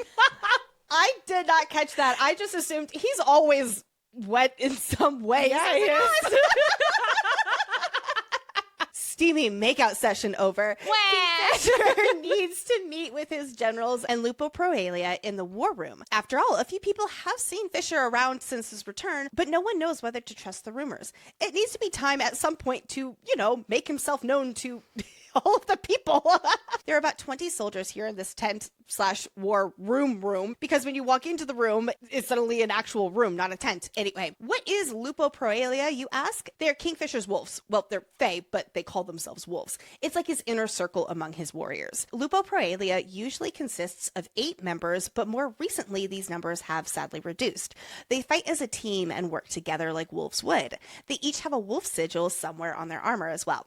Kingfisher is their commander, but as we know, Fisher has been trapped in the maze and he can't tell anyone where he's been, and he feels like he's abandoned his people. Danya certainly feels like he doesn't deserve the title of being their commander anymore. Oh, Danya, we have lots to say about you, but right now, boo-hoo, you do suck. In fact, Kingfisher doesn't even want to be their leader anymore. He doesn't feel like he deserves it. But Renfis is like, yeah, sorry, brother, I don't accept that answer, and you're going to pull yourself up and be the leader we need, whether you like or think that you deserve it or not. The members of the Lupo Proalia present in this tent, and I think total at this point as well, include Renfis, who is the general of the army, Danya, she is an original member of the Lupo Proalia, Laurith, Kingfisher's brother, they're not blood related, but they call themselves brothers. He's extremely loyal, and I call him a golden retriever because he is just darling, and he willingly bound himself to Fisher when Fisher performed an ancient rite that gave Laurith part of his soul to save him from death. We do know a few other members who are not mentioned in this tent, but who have been members of the Lupo Proalia. Mirelle, who was Ren's twin sister, but sadly died at the Battle of Agengate, more on her later. Corix and Vashgideon, who were both present at the Battle of Agengate and survived, but we don't know where they are here in this book. I did a search for them and couldn't find them anywhere. And Folly, who was sadly lost and flung into a black darkness at the Battle of Agengate. This has me quite worried for Folly because we didn't technically see him die on the page. But more on that line. Flung into blackness makes me very nervous because what if he's on the other side of the darn? Okay, let's talk about Danya, the most bitter member of the Lupo Proalia. First, when we meet her, Danya is not pleasant to be around. She's furious to see Fisher again rather than relieved like most people. Listen, Danya, in my opinion, she gets a bad rap. I definitely feel like we are going to become more Team Danya as the books go on. But for right now, I cannot count myself as part of that team because she is pissed. From her point of view, 110 years ago, Fisher left the Lupo Proalia high and dry with nothing to say for himself. These warriors stood by his side no matter what. They trusted him. They bled for him. They are his family. And in their minds, or at least Danya's, he abandoned them without any warning or indication about his whereabouts. And now he's coming back 110 years later with his tail tucked between his legs, expecting for everything to be fine and dandy again? Now, we readers, of course, know that this is not true. Fisher couldn't share where he was. He was stuck in his own personal hell with no way out. And right now, Danya, she better get some fucking answers ASAP or else she's gonna run through with her sword. But he cannot give her answers, not with the oath keeping his mouth shut. So I have a question. Does Renfis know the truth? Because he certainly seems like he does. And he's also honoring that Fisher has to be the one to tell. Yeah. But he's really confused why Fisher is not de-escalating the situation by just telling them. I think he has put as much together as he could without knowing the coin flip or the maze or anything like that. I do think he has assumed that he was with Malcolm, and I think he has an inclination that Belicon is part of this too. Because even Danya is like, was it Belicon? And that's huge. The fact that she was like, was it the king of the realm? Like, that's... Like, the fact that they are having these questions means that Belicon is not as fucking sneaky as he thinks he is. But the truth of the matter is, in this moment, Danya doesn't like the fact that Fisher's like, yeah, I can't say anything. Even though he's literally like, I can't tell you. And she's like, traitor, let me lop your head off. For reasons. And quite the turn of events, Danya raises her sword and aims it at Fisher's throat. And not in like a threatening kind of way, like she actually tries to kill him here. Saris notes that Fisher's shoulders sag, and she can tell that he's made peace with whatever comes next, and Saris is not having it. Fisher! Oh my gosh, that's so sad. Raising her hand, Saris reaches out, and in her panic, she screams, "Stop!" Danya's body is thrown sideways and she slams into the table. And in the same moment, her godsword splinters into 1,000 tiny shards, which get flung into the stone so hard that they are embedded a full inch into the wall. Holy shit, this is unheard of. And everyone in the room knows it. No one should be able to do this type of magic, except for an alchemist. Surprise! Imagine being Carrie and Swift seeing this. He's already like, holy fucking shit. But with the extra context of who he is, I bet he's really looking at Sarah's with all new perspective now. And like, damn, we've known each other for 9 years and you might be the key to our future with your super cool powers. I bet you're exactly right. We will later know that by doing this unexpectedly with the sword, this makes Saris the most powerful alchemist in history record, which is awesome news. She gives Laurith and Ren a massive amount of hope that this could mean the turning of the war. Huzzah! There's one person, though, who's not entirely thrilled with this particular alchemist, and that's Danya. Yeah, she's fucking pissed that her godsword, while dormant, was destroyed. That sucks. It is worth noting again how valuable these godswords are. Even dormant, they are a symbol of status and holiness among the Fae. This sword has been in Danya's family, and it is extremely important, not just to her, but it is a status symbol for her. It's marked her rank and status as a member of the Lupoporelia. It's not really the best first impression on either Danya or Saris's parts. I will give them that. And they hate each other for the remainder of this book. But again, I feel like we are going to have the tide turned on Danya. Maybe not by the end of Brimstone, maybe, but I definitely think by the end of the series. But there's no time for this, because we need to break some ice Kristoff style. Every time I think of the ice breaking, all I can think of is the beginning of Frozen, and I loved how we put that song in the playlist, and it was like, everybody's gonna know, like, this is so obvious. No, they still found ways to make it when the moon hatched. Anyway, everyone needs to stop what they're doing, and they need to go break the ice of the frozen river right now, so the dead cannot cross. That's right. Every now and then, the feeders from Sanus Roth try their luck going over the frozen river, which is the Darn. It's Malcolm's way of reminding them that he's there and he's waiting. The warriors on our side have to break the ice to stop the feeders from being able to cross, causing them to fall into the water. The feeders have never made it past halfway. So our crew is breaking the ice with huge sledgehammers and axes. Renfis, being the awesome person that he is, has magic that sends light explosions into the frozen river to help break the ice, and then another person shoots fire to try to burn the feeders. Saris and Carrion, the two major air quotes humans, are told to stay back. And yeah, that doesn't happen. They're here at the camp, after all. They are part of this war, whether they like it or not. They both take up arms for different reasons, though. Saris, because she does not like to be sidelined. Yes, she's fucking terrified. She's seen the feeders close up, and they were horrifying. But that doesn't stop her from wanting to help with breaking the ice. And then there's Carrion. Ah, Carrion. Have we mentioned he's the heir to fucking Avelia? These are his people fighting a war elongated by the usurper. I think Carrion's insistence on fighting this fight is finally for him tapping into this duty of being a dianthus. Yes, like we were saying earlier, Carrion is funny, he's laid back, he jokes, and he's hard to be taken seriously. But these are one of the few moments where I'm like, oh, his responsibility over Avelia really shines through. And I love how 3D he is, even though he is so funny. 50,000 bloodthirsty feeders are on the riverbank on the other side. And while some do get taken down by the broken up ice or a fissure smoke that forces them into the river, dragging them into their watery but probably not permanent graves, with the feeders halting their approach across the river, we are introduced to one of the villains of our story, Malcolm, the High Fae Vampire King. Oh, goodness, where do we start with Malcolm? He is tall and slender with straight white hair and blood red eyes. He is stronger than any of the other vampire fae, and he alone is strong enough to fully turn someone and ensure they remain themselves. Because we are getting into Malcolm the vampires, I want to take a moment and talk about the history of the blood curse. So I'm going to put on my Professor Lexi hat for a second. A millennia ago, the Fae were cursed by a witch. We don't know which witch. We don't know which witch was which, but it was a witch. Who somehow used Carrion's father's blood, aka Dianthus blood, to make this curse happen. But as a result of this curse, Fae used to drain humans, drinking them dry of their blood uncontrollably. It wasn't until King Rurik Dianthus, Carrion's father, who charged 5 witch families with the task of finding a cure to the curse. One of these 5 is the Balkadir clan, who was instrumental in breaking the curse. The Balkadir clan strikes again. I really hope I'm pronouncing their name right.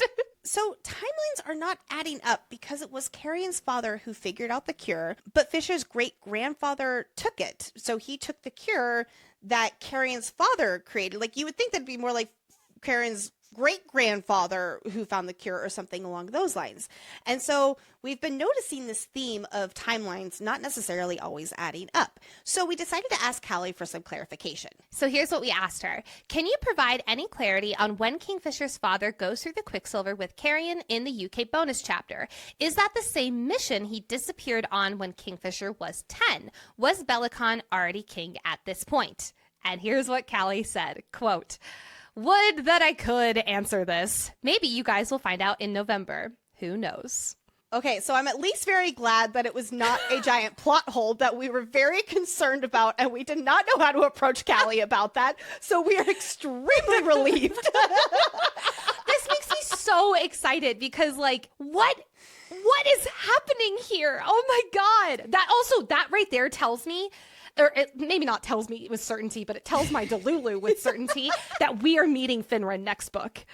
Oh, I don't think he's dead. You have absolutely convinced me that he's definitely not dead. He's in Zilvarin. I think that means we're meeting him and we're going to get his side of the story. So I'm also wondering if this inconsistency with the timelines that we are experiencing here, you know, I know we were just talking about the clans and Carrion's father finding the cure and Fisher's great-grandfather taking it, but I think that this is all a hint that there are literally multiple timelines. I don't want to say time travel, but kind of. Well, we do know, that separate timelines are possible from that bonus chapter. Yeah, so in the bonus chapter, The Gate, I believe part 1, but do not quote me on that, there's a moment where he goes to talk to the twin sun goddesses. But in the distance, he sees Zareth talking to Saris at the end of this book. And he's like, who's that woman I'm drawn to? And the goddesses are like, that's a different timeline. Exactly. So that right there, yes, I'm convinced. I'm terrified for our deep dive brains because I feel like I'm so scared, but I'm so excited. I know we're going to read Brimstone and be like, damn it, we need a deep dive for this, but it's up to us. That's the exact same thing that happened with Onyx Storm. Okay, but back to the blood curse.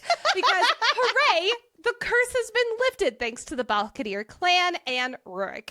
But even with the curse lifted, all Fae still have traces of the vampire fangs, and they are still functional. But because Fae don't need blood to maintain immortality or living anymore, the using of those fanes has gone behind closed doors. It's a sixth thing that we will be talking about next episode. Because for right now, we are back to Malcolm. Malcolm, who was the very first to be affected by the curse thousands and thousands and thousands of years ago. Yes, he is that old. But when the cure was found, many of the Evelian Fae took the cure because they were horrified by the monsters they'd become. But then there were those like Malcolm who loved being the monsters, the immortals, and chose to not take the cure as a result. So why is Malcolm here at the Darn on the other side of the river here with this show of strength? 50,000 feeders here. The big highlight from this very short exchange is how Malcolm aims to plant a seed of doubt in the warriors' trust for their leader, Fisher. Malcolm insinuates in front of all of Fisher's warriors that Fisher has been with Malcolm, and he misses him, making it seem like they've been in league together. After all, Danya has already accused him of maybe working with the enemy. I also think it's notable how Malcolm says he'll see Fisher very soon, because yes, sadly, he is going to use Everlane for bait to come back into his territory. And it is extremely creepy and concerning how Malcolm uses pet names with Darling and such. Blah! Boo, you suck, Malcolm. Woof! Well, that was a lot. Perhaps we should go shake it off. Yes, why don't we go back to Kalish? Kingfisher opens a shadow gate, and both him and Saris are suddenly back in his room at Kalish. Now, Kingfisher has brought her here specifically so she could get some distance from the war camp. He doesn't know if she's terrified, freak out, or wants to sprint in the opposite direction. He has no idea, and giving them space where they'll be able to be away from things and talk. Yeah, it sounds pretty good. I actually give Kingfisher some major props here. I do too, yes. Yeah. And Saris wants to talk, but she wants to talk about what the fuck just happened. Give me some answers, Kingfisher. She doesn't want to be cut off from the war or the ins and outs of what's happening around her. She, like we talked about earlier, refuses to be sidelined. Like we've talked about in episodes 1 and 2 also, Saris is someone who is used to being the most knowledgeable in the room. She's used to having all the answers. And right now, she doesn't. And she does not like that. We've also been talking at length about how and why Fisher pushes Saris away, because he doesn't want them to fall in love, so he's purposefully an extra big ass to her, like what Saris begins piecing together here in the scene. However, Saris still recognizes that there is something between them. They both want each other. There is this pull to each other. And when Saris makes herself vulnerable and speaks it out loud and that she's tired of fighting it, especially after what she just saw with the war, it terrified her, and she doesn't know how many more days are promised for them. She's ready to give in to what she wants. So, how about it, Fisher? To say that's all this male needed to hear, which is permission that she wants him to, well, that's an understatement. He has wanted her since the moment they met. He has known she is his mate, and it has been torture for him to keep her at arm's length. But when she specifically says that she wants him, yeah, all bets are off, and he seizes the opportunity. Then, with a ragged snarl, Kingfisher kisses Saris. Now, really quick, before we get into the sex scene, a friendly reminder that this scene does contain rougher moments, including choking. So please listen only to your comfort level. This is not a soft and sweet sex scene. This is what I can only describe as a I hate you so much that I want to fuck you scene. Literally, as Saris says, quote, "We were either going to kill each other or fuck each other, and I'm glad we were both opting for the latter." Me too! Every moment to get to skin is fast and charged, and when he finally fingers her, he goes right for it, also clenching her neck too. Hello, dark romance, and Saris likes it, especially when Kingfisher says, quote, my, so worked up already. You're slick as hell. What do you taste like? Are you going to scream for me like a good girl when I have you ride my face? Good God, sir! While this is happening, and as they are transitioning to the bed, and by transitioning, I mean he takes her legs out from under her and she flops onto the bed, shadows seem to pour out of Fisher. Now, part of this is to set the scene, yes, which actually makes me realize the only times they have sex are in the dark. I guess he's just not a lights on kind of guy. He's also definitely a boob guy, but I digress. Anyway, I do wonder if the darkening of the room is also to drown out the outside world.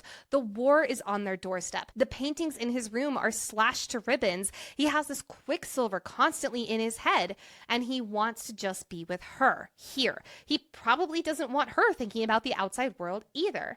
But don't worry about it, Fisher, because I do not think there's any chance in hell of that happening. Because while he's not compelled telling her at all, which good, that would have been quite the deal breaker, Fisher. She's obeying every one of Fisher's commands. Like, put the soles of your feet on the bed. Let your eggs fall open. Don't you dare fucking finish that sentence about showering. You'd think after covering so many sex scenes on the podcast, I would be more, I'll say numb or used to this, but this scene had me blushing when I was doing the outline. I was like, ah! And the final command, quote, "Oh no, little Osha, you're going to be looking right at me for this. Look, I'm not breathing. Oh my God." I do want to note a very important part of this dark romance scene. Just like we covered during the kiss scene in the Forge last episode. God, I can't believe that was only last episode. Fisher cares about making sure his partner, Sarah specifically, is consenting. When Sarah said, "Let me go," back in the Forge, he obliged, full stop. And here, right before he slides on in, he checks in, asking, "You still want this?" To which Saris consents. And Kingfisher does not hold back or ease his way in at all. No. Boom! Again, this scene isn't a slow and tender sex scene. This is a "I hate how much I want to fuck you," and homeboy is impatient. Also, so much foreshadowing in the scene for them being mates. How Saris is pulled to him like he's the trap and she is well and truly snared. I do want to take a moment of appreciation for the tattoos that we see on display here. And more specifically, like the magic of the tattoos. While fucking, the ink from Kingfisher's tattoos swirl and then expand and flow into Saris, traveling up her own arm and then onto her chest. Holy shit, this magic is so cool. I remember when I read that for the very first time, and I was like, oh, like, yes! I had never seen anything like that before reading in a fantasy, and I was like, oh my God, the tattoos can move? Yes. When they're having sex? Yeah. That's so cool! No, exactly. I never read anything like this. This whole scene is just chef's kiss. Like, brava, Callie, goddamn, you know how to write a bad boy hate fuck. So naturally, right after you bang it out together, pretending like you hate each other, you get up and leave, right? That's Fisher's method anyway. He has a lot of things to take care of, okay? He has a very long to-do list. Presumably after the attack, and even Malcolm's hints about Fisher. This was a fun little detour. And he does want to ensure that Sarah stays here. I think he's more spooked at what happened at the Darn than he's letting on. And he wants to keep Sarah away from the front lines of this war for her own good, knowing how spooked that she is as well, and for safety. Plus, he's probably still set on keeping some distance from her, even after what just happened, especially after what just happened. I hate to do this because I just geeked over Fisher so hard, but I am absolutely giving him an L because after they fuck, he dresses and tells her to sleep here for the night. And here's why I'm giving him the L. Because when she asks if she has any say in the matter, he says, quote, "Not really." In addition to my frustration towards a sexy man, something else arises. The next day, when she comes back to Erin, she's like, "Kingfisher, where the fuck do I have a tattoo?" Right above her fucking boob sits a bird tattoo that transitioned from her skin when they were having sex the night prior. I have a million questions. One, is this just a mates thing? Like, as they get closer, their tattoos come alive? I don't know. I will say when it was happening, he did not expect it. And he was all like, oh, shit. But even she tried to pull away and he put True. her hand back on him because he was like, "No, feel me." Number two, is this any normal bird or is this a kingfisher bird? Bird watches here. Kingfisher birds are symbols of peace and prosperity and the courage to dive deeper. Hey! In Celtic lore, the kingfisher is both of water and air and was considered a messenger of sorts. Ooh! I 100% think that's what this bird is. It also seems to be in the approximate same place as his wolf tattoo. Right above the fucking boob, absolutely. And number three, that actually is like the worst place to have an unwanted tattoo. No regrets. You're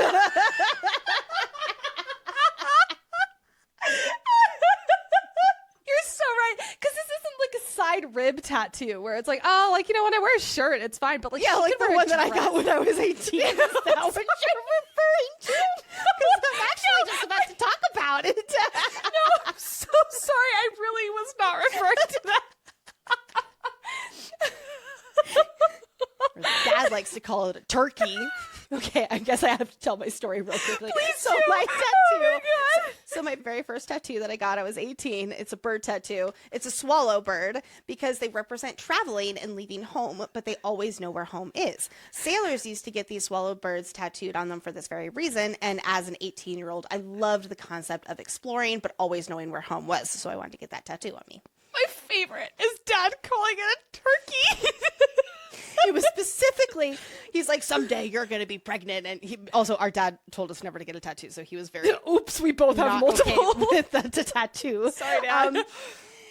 At least I told him about the later ones. Anyway, I digress. That's right. You didn't tell him about it. I had to tell him the day before we went to the beach over a year later. And then he would speak to me for a little bit.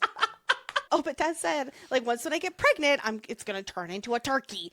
And then I got pregnant, and then it went back to how it was, like, it very shockingly was fine after 2 pregnancies. And I felt so smug. I'm like, Dad, it's still a bird. I love your swallow bird. And one of my favorite things was Mom also saying that she loved it, and then us telling us not to tell Dad. Now, this is not the same tattoo that is the navy and green metallic tattoo that we will see next episode, since those are the God-binding runes with Kingfisher and Saris. So this is just like a completely different tattoo that we are entirely just scratching the surface of. I think so, yes, because the other tattoos, those are like, only real mates get those. Oh my God, I can't wait. Quick side note, I love how in this scene, Saris is all like, well, why don't I go and cover this tattoo up with another tattoo? And Kingfisher tries to say, quote, wouldn't bother me. And then he gets cut off by clearing his throat. He can't lie, and he was about to lie by saying wouldn't bother me, because obviously it would, because A, it's the Fisher tattoo. It's the tattoo that says, hi, that's mine. And then it's also, it would mean another person looking at her. Oh, I hadn't thought about that. Later on, when we find out that he trained with Ren, training went very rough because Fisher was in a bad mood. I assume it's because she wanted to get rid of the tattoo. I think it's because he slept with the girl he promised he wouldn't sleep with. I mean, that too, I suppose. Yeah. With the parting words of find the forge and get to work, Fisher leaves Saris to, well, find the forge and get to work. After 30 minutes of searching for this forge, because he did not tell her where it was. Like, this should not be as funny as I know. Saris finally finds the forge, which is basically a barn, halfway up the small, steep hillside behind the camp. Then Saris notices that, yet again, Fisher has hidden the Quicksilver. After searching and searching for it, she taps into her alchemy magic and listens. And that's when Saris hears a voice that's barely a whisper. She's learning.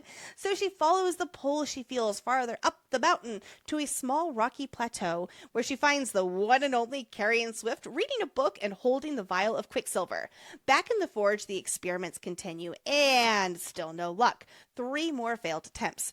I just want to yell through the pages, Saris, your angle is not working. She is thinking like a human without magic, combining elements to be the magic when it's her who can guide it. And I think Fisher knows this. He knows she has to embrace her own magic and try to think out of the box because it's obviously there, even though he does not know the solution himself. I don't fault Saris for thinking like a human because she is one. She has absolutely no concept of what she is supposed to do, so she is falling on what she knows. But it is also worth pointing out that she keeps having these failed attempts because she's using elements that are familiar to her in her human state. And I love that it's Carrion, who is quote unquote human, who tells her to start thinking like a fae, basically, which is so good. Not the best day for Saris's confidence as a blacksmith. The stress of the relics is weighing on her. But you know what? Let's up the ante a little bit. Because back in the Lupo Proelia tent, Saris is looking at 563 tiny little shards that were once Danya's sword. And they've got a new task for this extremely powerful alchemist. Can you reforge the sword? And while you're at it, why not make the sword draw magic again? hold on. So remember that just having a new sword made for Danya is not an option. This sword was too special, forged by the ancient Alchemist masters, in which these kind of swords are religious icons to the Fae. But that also means this sword was forged with trace amounts of Quicksilver, which is why it answered to Sarah's when she said stop, why it shattered instead of hurt Fisher. This is when we learn what we discussed last episode about alchemy and Quicksilver. It's the Quicksilver that responds to Sarah's, because Quicksilver was bound to many different alloys and metals a long time ago. Back when there were plenty of alchemists, and with the portals between worlds open, weapons were more powerful, and they were conduits that could channel vast amounts of magic. And which makes it even more notable that Nimmerel still works. It still has magic in it. But anyway, knowing that it's the Quicksilver bound to many different metals, and that is what Ceres can control, means something else too. Most alchemists could only command objects if the item had more than 5% Quicksilver, and even then, they could only transmute the Quicksilver from solid to liquid state to be forged. There are no records of objects like Danya's sword being fragmented like what Ceres just did. And this makes her the most powerful alchemist ever, because she is able to control metal with far less than 5% Quicksilver, making her able to change the course of this war with her to-be-determined well of magic. Now, as much as I would love to say that this is just Ren and Laurith's full fate in Ceres' capabilities, that's not entirely true. There is a desperation for needing a change of the tide in this war. Every day, Malcolm's horde grows larger, with more Fae becoming feeders. Some of those Fae who were on the Evelian side of the war. So not only are Malcolm's numbers growing, but also the numbers on their side are dwindling. And on top of that, even their own leader doesn't seem to give a fuck about the war anymore. BookCon has stopped sending supplies to the front. They are running out of wood for fire, food, clothes, and weapons. Now, we know there's more to the story with BookCon not sending supplies, but Ren and co don't fully know that yet. So with the way that things are, they have max 12 months before they are completely overrun and this centuries-long war is finally over. So yeah, an outcome where magical alchemist comes and makes swords that turn the tide of the war sounds pretty fucking great to me. I love that part where Ren is like, yeah, I will take this unlikely option over what's obviously not working. It feels like a meta call out to fantasy books and FMCs in them, and I found that funny. Because he's like, yeah, if a human girl who has magical powers is suddenly gonna cure and save us all, sure, I'll hop on board with that. We don't have anything else to lose. But it is also important to note how Ceres is terrified by the notion that so much faith is placed in her. She does not know how to do any of this magic, and now they're relying on her to turn the tides of a war? Let's sit down and have whiskey instead. With one of the new side characters we've been introduced to at this work camp, Laurith. He's drinking here with Ceres, who's very spooked by the impending doom and the pressure on her as their last hope. And I love getting to know his character and his connection to Fisher. Which, speaking of, once upon a time, Laurith was a traveling singer. But it turns out he was much better than killing than he ever was at performing. One day, he was attacked by 2 hungry vampires. And they saw this lonely, scrawny kid with a lute and thought he looked like a snack. And not a snack like Kingfisher snack like snack, and left him behind in a ditch to die, and that's when Kingfisher found him. They were miles away from anywhere that could help him, and the others with Fisher said it would be best to just put him out of his misery. But Fisher refused.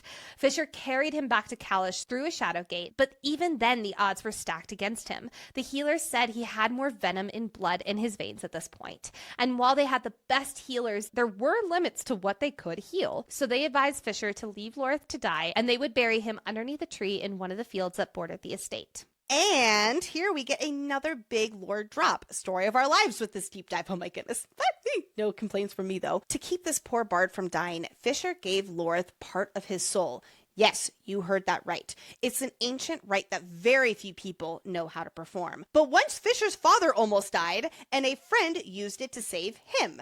So Fisher's father made sure Fisher knew the proceedings of this ancient rite too, in case he would have to use it someday to save the life of someone important to him. Okay, crack theory. Did Fisher's mother, who was an oracle, see something with Laurith in his future, and that's why he wanted to save this person? I sure as hell believe that now. Also, this person who Fisher's father is attached to, I guarantee you we're going to meet them at some point.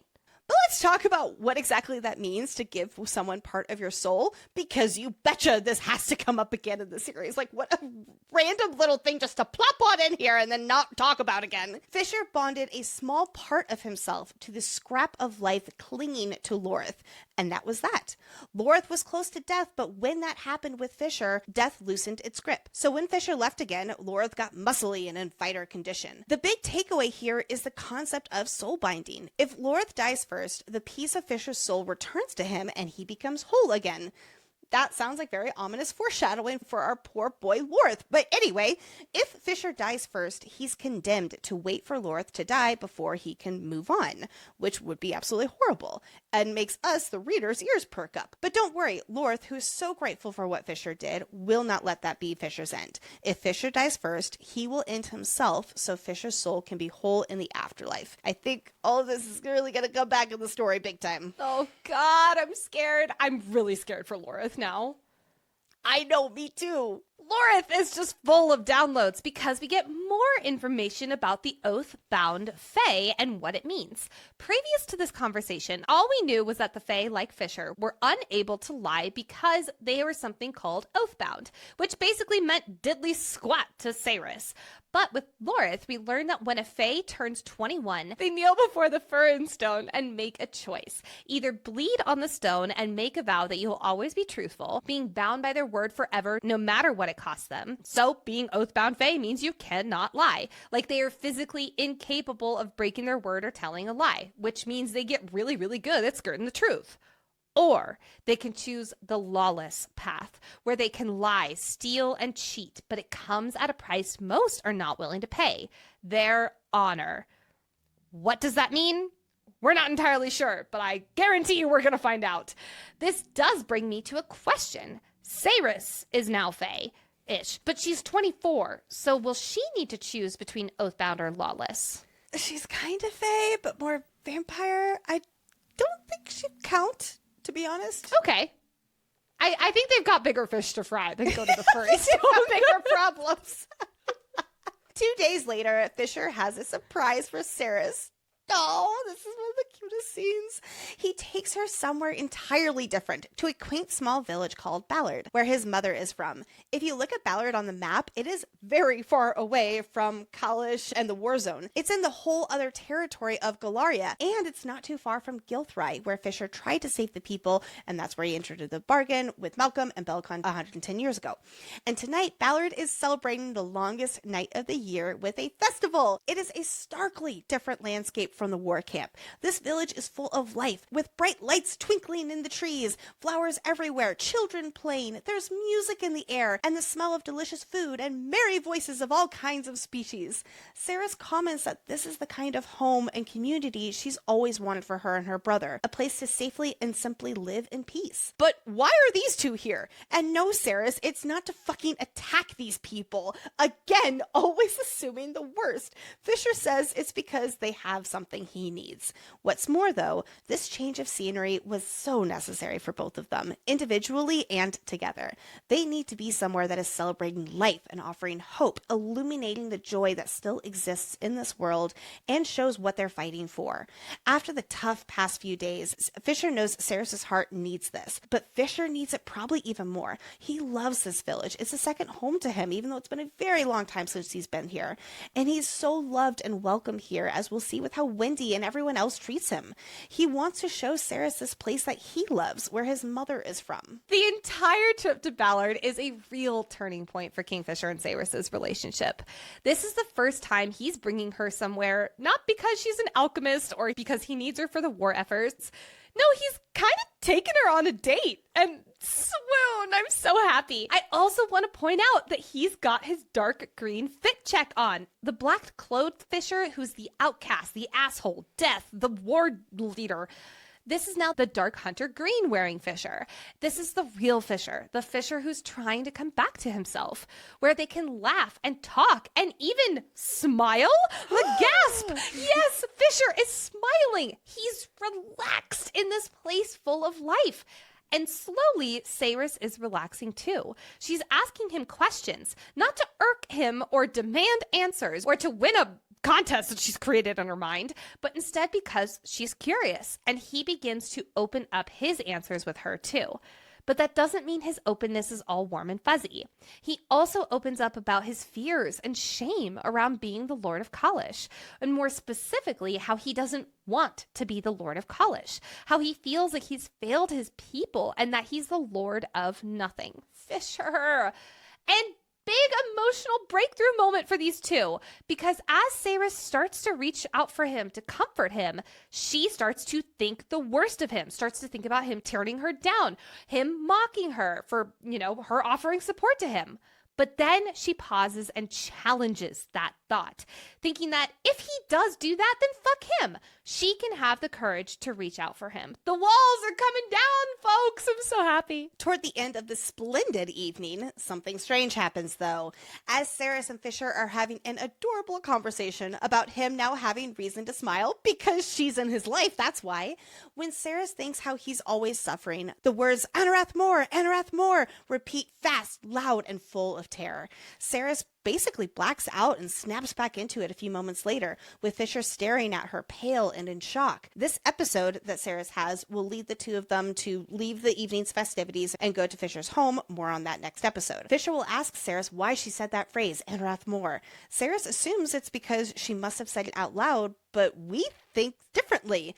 We think it was the first time that they read each other's minds. While we don't find out on the page what Anarath more means quite yet, we've still got a ways to go before that, we are certainly familiar with this phrase already from the Quicksilver coming into contact with Saris' skin back at the Winter Palace Forge. This moment happens when Saris is letting her guard down with Fisher and understanding him. Like Nicole said, their walls are coming down with each other, which makes me think this incident is like a bridge into his mind's trauma, kind of like she is reading his mind. The Quicksilver is going crazy when he's expressing that smiling is getting easier. We have to remember what Callie literally just told us, that every time the Quicksilver is going crazy, it means that it is very active. And so it's starting to say, Anarath more. So what if the Quicksilver is turning up its torment with Anarath more to bring Fisher down in this moment that he's trying to be happy? And because they're connecting more, Saris then hears it too. Let's tap into our inner oracle and turn our full attention to other important foreshadowing moments for the rest of this book, as well as speculations for Book 2, Brimstone. All the mentions of Nimmerel has me wanting to point out that Ni-Morel means for Morel. Why is this the case? Because when Morel died at the Battle of Agengate, we learned that her and Fisher danced around feelings for each other for a long time. And when she died, he got the God Sword and decided to name it Nimmerel for Morel. Oh! As Saris is working on experiments, she uses a spring of an herb labeled Widow's Bane. We will see that herb later this book when Saris hits the water so hard that her ribs break, and she takes Widow's Bane from Laurith to numb it out. So a quick plant watch here for Widow's Bane. In our real life, it commonly refers to monkshood or wolf's bane, which is a genus of highly poisonous flowering plants found in the Northern Hemisphere. Also, Widow's Bane is a rock group from our hometown, Boulder, Colorado, Nicole. Are you serious? That was the very first thing that popped up, and then I had to clarify it was a plant. There's this moment at dinner where Saris points out that Bellacon's desire to have an embargo on silver, then refusing to help the war, makes absolutely fucking no sense. And Kingfisher's body goes taut, his knuckles white, his nostrils flaring, and then he exhales and loosens again. This is him internally saying, yeah, it makes no sense because Bellacon is working with the enemy. But alas, he cannot say it. And I want to point out that Saris thinks about asking him further questions, but then decides against it because she's convinced that he would be cruel if she did. Again, Kingfisher is giving Saris ample opportunities to believe that he is an asshole, and she believes it. But it's also noticed how Kalish is dripping in gold. Do you think that an alchemist used to live here and they made the gold? We know from Musarius last episode that alchemists used to make gold and silver in order to make lords richer. Could that have happened in Kalish? And been Kingfisher's ancestors? Maybe. Well, it would have been the alchemist working for Kingfisher's ancestors. Or, to your point there, too, they could maybe be an alchemist. And maybe. I hadn't thought about that. Yeah. Okay, after Saris gets scratched by the feeders, she's in Fisher's arms. She sees stars surrounding Fisher's head. And it almost looks like a crown. Do you think that this is foreshadowing, or at least some kind of like wink, wink, hint, hint for us? Kingfisher's name is not really Kingfisher, but there has to be a connection between his name starting with the word king and then this seemingly throwaway line. I agree with you, but also, what about the kingfisher bird? I think it's multiple meanings. What? In a book? I know! We're introduced to Tylena, the healer in Kalish who helps Kingfisher regularly with the Quicksilver within him. She will continue popping up in the story. Ceres will definitely become jealous of her, and she will be the one to accidentally and unknowingly reveal a big secret to Ceres. So many Carrion Swift is Fae foreshadowing moments in this stretch. At dinner, Carrion tells Ren all about the fighting techniques used in Sylvarin, and Ceres thinks that he's making half of this shit up because it's so very detailed. No, I think that this is a nice little Carrion is Fae nod, because since he's been alive for 1,000 years, he's had a long time to observe the fighting styles of the Guardians. He's also very light on his feet, much to Ceres' surprise as he's training with Ren. Yeah, Fae. It also really warms my heart that Carrion is finally training with Fae warriors. He has been alone for so long, over 1,000 years. And yeah, he's not as good as Renfis, but he isn't afraid to learn. And I'm just so happy and proud for our boy Carrion. Same! Then when Ceres comes into the war tent after making out with Fisher, Carrion grins at her. Quote, "The suggestive way he grinned made me think he could smell what I'd been up to as well. But that wasn't possible. Our human noses weren't that sensitive." Nope, but a Fae noses! During the group dinner, Kingfisher acts a little privileged about not having to fight for something as trivial as water. It's an ignorant thing to say, as Carrion points out, but they also discuss the fighting pits in the third. And I can't help but wonder, like everything else we learn about Sylvarin, if these fighting pits will be introduced when Carrion and Fisher go back to that realm. I also guarantee Fisher will be humbled with the whole water situation. Can't you imagine him being like, I need water, and Carrion's like, tough luck, dude. And he's like, what is this place? I fucking hate it here. It's so hot. Kingfisher's gonna hate Sylvarin, and I love it. I just had an idea. What if different realms, time works differently in each realm? So like a day in Sylvarin is 3 days in Evelia. Oh my god. I still don't know how that would match with the whole timeline situation in the bonus chapter, but Me neither. I love that idea. I'm just so much throwing that out there. When Ceres tells Fisher that she was sterilized when she was 14 and is unable to have children, Fisher has a very strange, charged reaction where he becomes really short with her. We will learn in the maze that Fisher is furious that Madra did this. While it's not stated on the page, I wonder if he's sad and angry that him and his mate will never be able to have kids, or at least angry that the decision was ripped away from them like all other decisions feel like they are with them. Yes, I think that's it, yeah. Yeah. So when Fisher enters Ceres for the first time, he's all like, witch, you do have magic. Yeah, he says it just like that. Lexi, you're a witch. Witch. So, but this is a very good question. He calls her a witch. Why is he calling her a witch? A witch is different than alchemy magic like we know she has. Like, witch! All I can see is the fucking, and him being like, a witch. Yeah, I definitely think that's got something to do with it, but I don't think she's part witch. No, but I wonder how, because we know that witch magic does work differently. It's spells and things like that. But we know Fisher has a little bit of witch magic in him because his mother gave him powers, as he states in the bonus chapters. But why is he calling her a witch? He's just comparing her to his mom. Oh, God. He's... Anyway, we get another interesting bit of info from Carrion. As he's reading the Fae book called Fae Creatures of the Galarian Mountains, he drops that the Evelian Fae are the youngest Fae house. Quote, there was a dispute between two brothers, and they splintered off to make their own court. It's things like this that make me think this is where Ceres could be from, that her lineage can be tracked back to these two brothers. However, she is innately connected to Winter, which makes me want to say that she's of Yvelia, which would mean the Dianthus line. But I bet against that, so I gotta find every opportunity I can to say other things. I love the idea of her lineage being even older than Yvelia, especially with like those ancient alchemists and whatnot. And so I think that could also be partly why her power is so great. On a similar note as Galaria, that territory is where the Autumn Court is. With 4 territories total in this realm, I think the seasonal courts are located in each territory.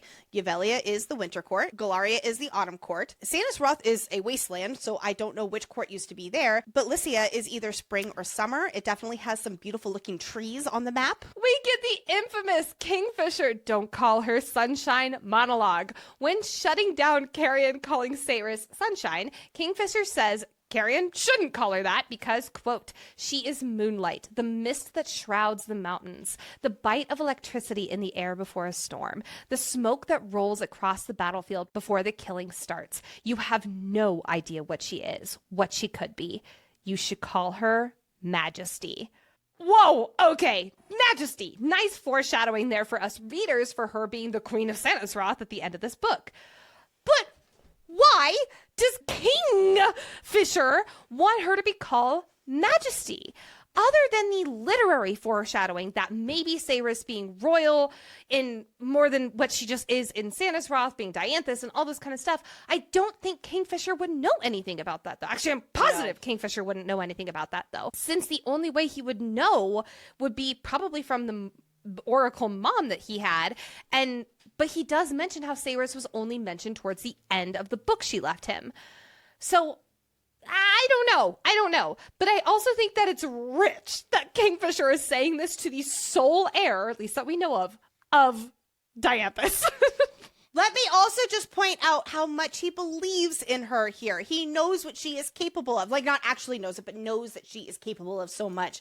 And so that is why he is pushing her to her limits with all the Quicksilver and telling her, you can do it. You can do the whole Forge thing. And she's like, fuck you.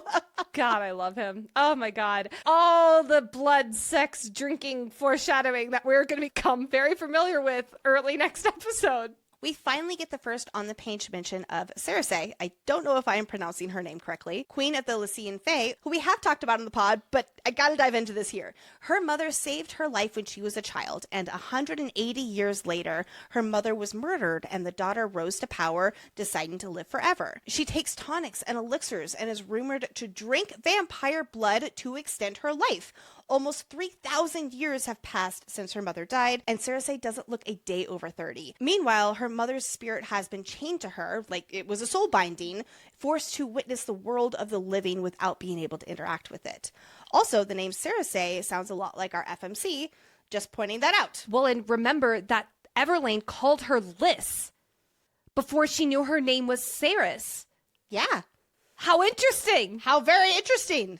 There is a moment in Ballard where the wind itself almost seems to be sentient. Quote, "A chilled wind blew, shaking icy fingers down the back of my shirt and making me shiver. I thought there had been a blast of wind anyway, but the air seemed strangely still all of the sudden, as if the world were holding its breath. Could this be an interesting, mysterious callback to the Four Winds religions of Zilvarin?" I'm much more inclined to say yes with this one than the other one. Okay, that's fair. I think you'll like my next one too in reference to Zilvarin. When Saris introduces her full name to Wendy, Wendy immediately cuts her off, identifying Saris as a Zilvarin girl because Wendy felt the gates open again. There was a buzzing in the air the day that she felt that. This feels so notable for Wendy's magic and character. Even Saris points it out. She's like, wow, like that's pretty impressive that she was able to do that. And second, was it Saris's name that made Wendy know she was from Zilvarin? Or can Wendy sense where someone is from and that's part of her magic? Or did she recognize the last name? Or is this part of the connection to Saris having a Fae name? How does Wendy know Saris Fane equals Zilvarin? And how did she know the portal opened from Zilvarin? They are a tiny village. Did news really spread that fast? I don't think so. I don't think so either. I'm watching you, Wendy. I know, but in a good way. But in like a cool way. Like I'm really impressed by you. I want to be you when I grow up. It's such a small moment in Ballard, but when Fisher says to Wendy that he hopes to open the trade lines up again soon, he's, of course, talking about the Quicksilver portals and being able to trade again with other realms. Nicole, I can already hear the politics and economics of the trading plot lines in the rest of the series, and we might have a whole universe of Spice Watch. One can only dream, Lexi. One can only dream. In the apartment in Ballard that we will get much more into next episode, there is a moment where Saris almost pulls down a sheet that is covering a painting, and then Kingfisher stops her. I have a theory. What if the painting was of his father and mother? And if Saris had pulled it down, Finran's face would have been recognizable as someone she knew back in the third. It wouldn't be out of the question that Finran stayed close to Carrion in order to keep an eye on him. And given that Saris and Carrion ran in close circles, she might know him, or at least see him in passing. That would have to be quite the glamour he has. Fisher's father would stick out like a sore thumb in Zalvarin, and Carrion is already known for being a big, bulky guy. That does put quite a hole in my theory. Okay, fine. I won't make a bet on it. Now it is time for us to enter Rusarius's library. Don't forget your crackers, where each episode Lexi guides us through a world-building topic to help us deepen our understanding of this world and its magic. Today's Rusarius's library topic is God swords. God swords are weapons forged by the ancient alchemists with the use of Quicksilver, and they are so valuable that they are considered religious icons to the Fae. When the gods left Yavalia, certain elements of the magic either died or waned over time. The God swords were very slowly cut off from the source of the magic that they channeled, which this is why it's called a God sword. The gods were their source of magic. Most, but not all, of the God swords went dead when the Quicksilver closed. So while they hold the name and prestige of their previous power, a God sword, they are essentially glorified paperweights at this point. Still very good weapons, but not powerful and extra magical weapons. Only the person sealed to a God sword, the person who is the rightful owner of the God sword, can touch an active Alchemyran sword. Otherwise, you will be extremely hurt, like your hand bursting and losing your hand, or having your skin charred to a crisp where it touched the metal. Alchemyran swords can also be used to close and lock the Quicksilver portals. So forging one of these swords is not really any different from forging a regular sword for the most part. There are several steps that are different, though, that make a very big difference. For example, before the metal that has been combined with Quicksilver can be forged into a new weapon, the alchemist has to get the Quicksilver to agree to become this weapon. If the Quicksilver agrees to become a weapon, there's still no guarantee that the person who commissioned the sword will even become the person sealed to the sword, like we see with Danya and Laurith. The sword accepted Laurith's song and decided that Laurith was going to be its owner, so Laurith is sealed to that god sword, and poor Danya's shit out of luck. Once the sword is forged and it's gotten its hilt and pommel, it's time to complete whatever bargain the alchemist made with the Quicksilver. And if that all goes well and the Quicksilver accepts its new owner, it's time for the owner to name it. After it's been named, we see a couple of different things happened. For Laurith, the moment he finishes speaking its name, a blue flame rippled down the sword's blade, searing runes into the metal in its wake alongside the blade. That's so cool. And then a white light erupted from his god sword, shooting straight up into the air, causing the ground to quake. Like it was channeled by magic by the gods. We're still learning so much about these god swords and specifically the magic that they have. We know of several swords at this time, so let's go through the known god swords. We of course have Nemerel, sealed to Kingfisher. It is a black blade that gives off smoke when Kingfisher wields it. The blade used to shine brilliant silver and still carries a kernel of magic in the blade. As the centuries have passed, Nemerel has blackened and tarnished. It's believed that the spirit of the sword or the magic inside it stayed when the other god swords abandoned their owners, but doing so had a cost, and now Nemerel is corrupted. I have so many questions about that, but anyway, keep going on. Solace was previously sealed to Kingfisher's father and is now wielded by Saris, as far as we know. Its pommel is embellished with a crescent moon, the horns of the crescent so close that they almost touch to form a whole circle. Almost like Fisher said that she is moonlight, not sunshine. How interesting that she is connected to the moon in many ways. Script writing flows around the hilt of Solace, down over the crossguard, and along the edge of the blade, written in Old Fae. Saris was able to touch the sword when it was not thought to be possible. And then we have Evisieth, the unsung song, Redemption's Dawn, sealed to Laurith, or will be sealed to Laurith. And its power is Angel's Breath. This was the first time in 1,000 years a god sword had found a Yevelian worthy and granted him magic to defend his people. Before the sword would later be sealed to Laurith, it was Danya's sword that Saris shattered and will soon be reforged. It was passed down to her after her father's death. To her, this sword was a precious Fae heirloom and Danya's birthright. It is time to close out this episode with prancing through the snow with Onyx to discuss our favorite moments from this stretch of chapters. I know I already mentioned this a little bit, but it is so fun to see how magic weaves into everything in this world that Callie has created. She doesn't shy away from magical elements. There is so much of it, from the sheets that just stay clean to the different levels of the houses. Yes. And he's just like, it's just magic. I love how much of it there is, and it's not a big deal. I'm not even going to try to figure out like the behind the scenes of how the magic works and all that kind of stuff, because it's not really needed. Like, magic is just there, and you kind of just accept it. Yes. Kingfisher's horse being named Bill. I never knew how so desperately I needed this hilarious line in a fantasy book. This might be my favorite part of the whole book. Bill. It reminds me of Geralt and his horse Roach. Well, and how every horse is named Roach, not just one. That's totally something Kingfisher would do too. Oh my god. Everything about Archer. I need this fire sprite protected at all costs. Truly everything about him is just so wonderful. From his intro to how he is with Saris sitting on Fisher's right, to how she's like, oh yeah, we were moving furniture. And he doesn't believe her for a second. And he's like, well, here's some snacks. Snacks to help after you've moved furniture. Wink, wink. And how he was scratching Onyx's belly when Saris came out and Onyx was like on his back, just 4 legs up in the air. Oh my god. I want to point out that in the center of the dining table in the dining room, there's an arrangement of purple and pink flowers. The colors purple, pink, and also blue keep coming up in moments with Kingfisher and Saris being alone. And what other thing do we associate with pink, purple, and blue?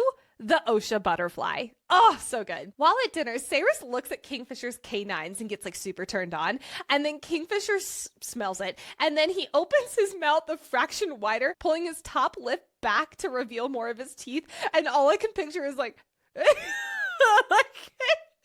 just like in the middle of dinner. This may not be my favorite funny moment, but I love this little bit of insight this gives us into Kingfisher. When she's in his room, she sees the paintings surrounding his bed are all slashed to ribbons. It's just such good show don't tell for us readers of how bad the Quicksilver is getting in Kingfisher's mind. Carrion Swift is in Evelia for 5 seconds, and he's already getting jerked off by three water sprites. What a legend! The whole story about the bath and the boots and getting scrubbed raw so Fisher doesn't have to smell Saris on him anymore. Like, it's so priceless. I love just those little bits of humor that are in this very dark book. Same. Speaking of Carrion, while he's training with Ren, he says that his ass can't take any more of this, meaning getting thrown to the ground. And Saris laughs and says, I bet that's the first time he's ever said those words. And then Carrion quicks back with, I'm more of a giver than a receiver, actually. While we're talking about favorite Carrion moments, him explaining to Kingfisher that he's more of a logistics guy and how that means he's really good at moving things from one place to another place is fucking priceless. And then Fisher's like, so there are other asses to do that. Like, you are describing a donkey. Seeing Quiche in the story brought me so much joy. For those who do not know, Lexi and I, for as long as we can remember, every Christmas our dad makes this quiche, and it has been known in our family as one of like the best meals of the year. And seeing it in a story pop up made me so happy. In Ballard, we learned that Bettel biscuits are some of Fisher's favorites, and Wendy has been making them for years and waiting for him to finally show up so he can have one. Every fantasy book needs a Wendy. I love her, and she's such a mother hen, and how Fisher is this fierce fae warrior who is just fussed over, and he really loves the love. Like, let's be honest. The way he laughs in her presence, and Sarah realizes his laughter is her favorite sound in the whole world. Well, also in the Fox the Boots the Dress bonus chapter, we learn why Betel biscuits are some of Fisher's favorites. It's because Archer used to leave them under his pillow when he got his first teeth when he was young. Protect Archer at all costs! Oh my god. All right, Lexi. Yes. It's time to play. Is it funny, flirty, or L-worthy? Friendly reminder, we are currently at 9 L's for Kingfisher. Okay. Starting off with Kingfisher promising a not happy about having her lady bits crushed onto a horse, Saris, that he will, quote, happily kiss all your aches and pains better for you once we strike camp. I've been told my mouth has healing properties, especially when administered between a pair of thighs. Yes, flirty. Yeah, It's flirty. easy. Absolutely. Then the stable hand at the tavern asking if carrion's for sale, and Kingfisher says, what's your best offer? Funny. Oh my god. All right. Saber's being terrified to go into the Shadow Gate and thinking about running away. And then Kingfisher says, quote, are you thinking about running? Gods, I hope so. I'll give you a head start if you like. It's been an age since I've hunted anything. It's not L-worthy. He already got an L for the Shadow Gate, so I'm just gonna loop this in with that. Okay, I don't know. I think compelling deserves its own L. But this is not L-worthy. For me, it's lowercase L-worthy. He's talking about chasing and hunting her. This is why I don't do stalker romances. I don't either. No, we're just gonna add it to the other. It's just gonna be part of the other L. Oh, I guess that's the decision. Okay. That is the decision. Okay, next. This is a short one. Quote, I'd be a little annoyed if you told me to go fuck myself. Funny. Yeah, funny. All right, hard pivot. But after Sarah says that her and Fisher aren't that different, he says, quote, we are nothing alike. You nearly died from a scratch that would have been a mild irritation to me. You are soft. You are fragile. You are vulnerable. You are a newborn fawn stumbling around in the dark, surrounded by predators with very sharp teeth. I am the thing that puts the fear of the gods into the monsters who would eat your bones and all. Flirty. Try again. No. Okay. Wait, are you serious? Yes. Okay, so like, whoa, hold on. The first half of it is L-worthy, but the second half is flirty. That's so the still flirty getting an L. part, no, the flirty part gets to out. No. He has 9 Lexi, L's. quote, you are soft, you are fragile, you are vulnerable, you are a newborn fawn stumbling around in the dark surrounded by predators with very sharp teeth. Are you kidding me? That is an L. Executive decision. He's out. Facts that she is a human. No, we are moving on. That is an L. Then when talking about Sarah saying that she'll never come back to his bed again or invite him into hers, he says, quote, you're right. I don't think you'll invite me. When the time comes, I think you'll beg. Flirty. See, I was going to say L-worthy. Are you serious? I'd be like, okay. I think you'll beg. Like, it's given the whole bitch and heat thing vibes all over again. But he's not calling her a bitch and heat. He's just saying she'll beg for it. Are you kidding me? No. No. Okay. If this one is flirty, then the above one gets to be flirty too. Then great. This is an L. Sounds great to me. No. Too late. I already did it. I already put the No, thing. because I was going to say the same thing. If this one's an L, then the above one is not an L. No, they are not both L's. I will get this one being an L, and then I will. No, get the other one absolutely being not. flirty. They are both L's then. They are both L's. I totally hear where you're coming from, where it feels like the bitch and heat. So I agree. Then great, that's an L. I still think it's hot, though. Anyway, as Saris tells him that quote, I don't even want to think about the depraved shit you've done in that room, Fisher laughs and then says, you're right, you don't. Funny. I agree. Next, when Saris calls him incorrigible, Fisher says, I don't know what that means. And then she's like, yes, you fucking do. And he relents with, all right, I do. What's your point? funny and flirty works for me. Yeah. All right, last but not least. Oh boy. When talking about fucking Saris being, no, like fucking Saris, not fucking Saris, like actually having sex with Saris, being scratching of a perverse little itch for him, then he'll be able to move on with his life. He then follows it up with, quote, stupid, idiotic human. Yeah, that's an L. Oh, God. All right. We are at 12 L's for Kingfisher. Thank you so much for listening to episode 3 of our Quicksilver Deep Dive. We will see you again on Monday, where we are covering chapters 26 through 37 for episode 4. Yes, it will be another jam-packed episode as we cover the middle stretch of this book. We would love to give the biggest warm welcome to our newest feral fans. Thank you so much for being here. We're so excited to have you. Welcome to Tina, Jocelyn, Vicky D, Angie, Tabby H, Rachel C, and Tabby T. Welcome. Woo! Yay! Thank you again so much for being here. It means the world to us that you are here and supporting the show and being part of this community. Thank you. And if you're like, hey, I want my name shouted out on the podcast and we shouted with all this love too, join our fan club at fantasyfangirls.com/fan club. Link is also in the show notes. Thank you, as always, to our master librarian, aka our content researcher, Brooke, and also our executive producer, aka our sanity manager and the co-host of Fantasy Fan Fellas, Hayden. We are very active on social media with weekly trivia, book guides, and lots more. So please be sure to follow us on Instagram and /or TikTok at Fantasy Fangirls Pod. And if you're watching this on YouTube, pretty please hit that subscribe button to keep following along. While you're hitting buttons, don't forget to hit that 5-star button on whatever podcasting platform you're listening on, and maybe writing a little love note in that review section. It is so helpful, not just for this podcast, seriously, but for any podcast you listen to. And last, but certainly not least, share this episode with your fellow Quicksilver friends. If you have a fellow archer in your life, this is a perfect episode to send to them so you can just geek out over Archer together. All right, everybody, we will see you next week. Thank you so much. Bye-bye. Bye. Sarah knows that Fisher's shoulder. Oh dear. Sarah knows that Fisher's shoulders. Fisher's shoulders. They kneel before the fur and stone. That sounds like furry stone.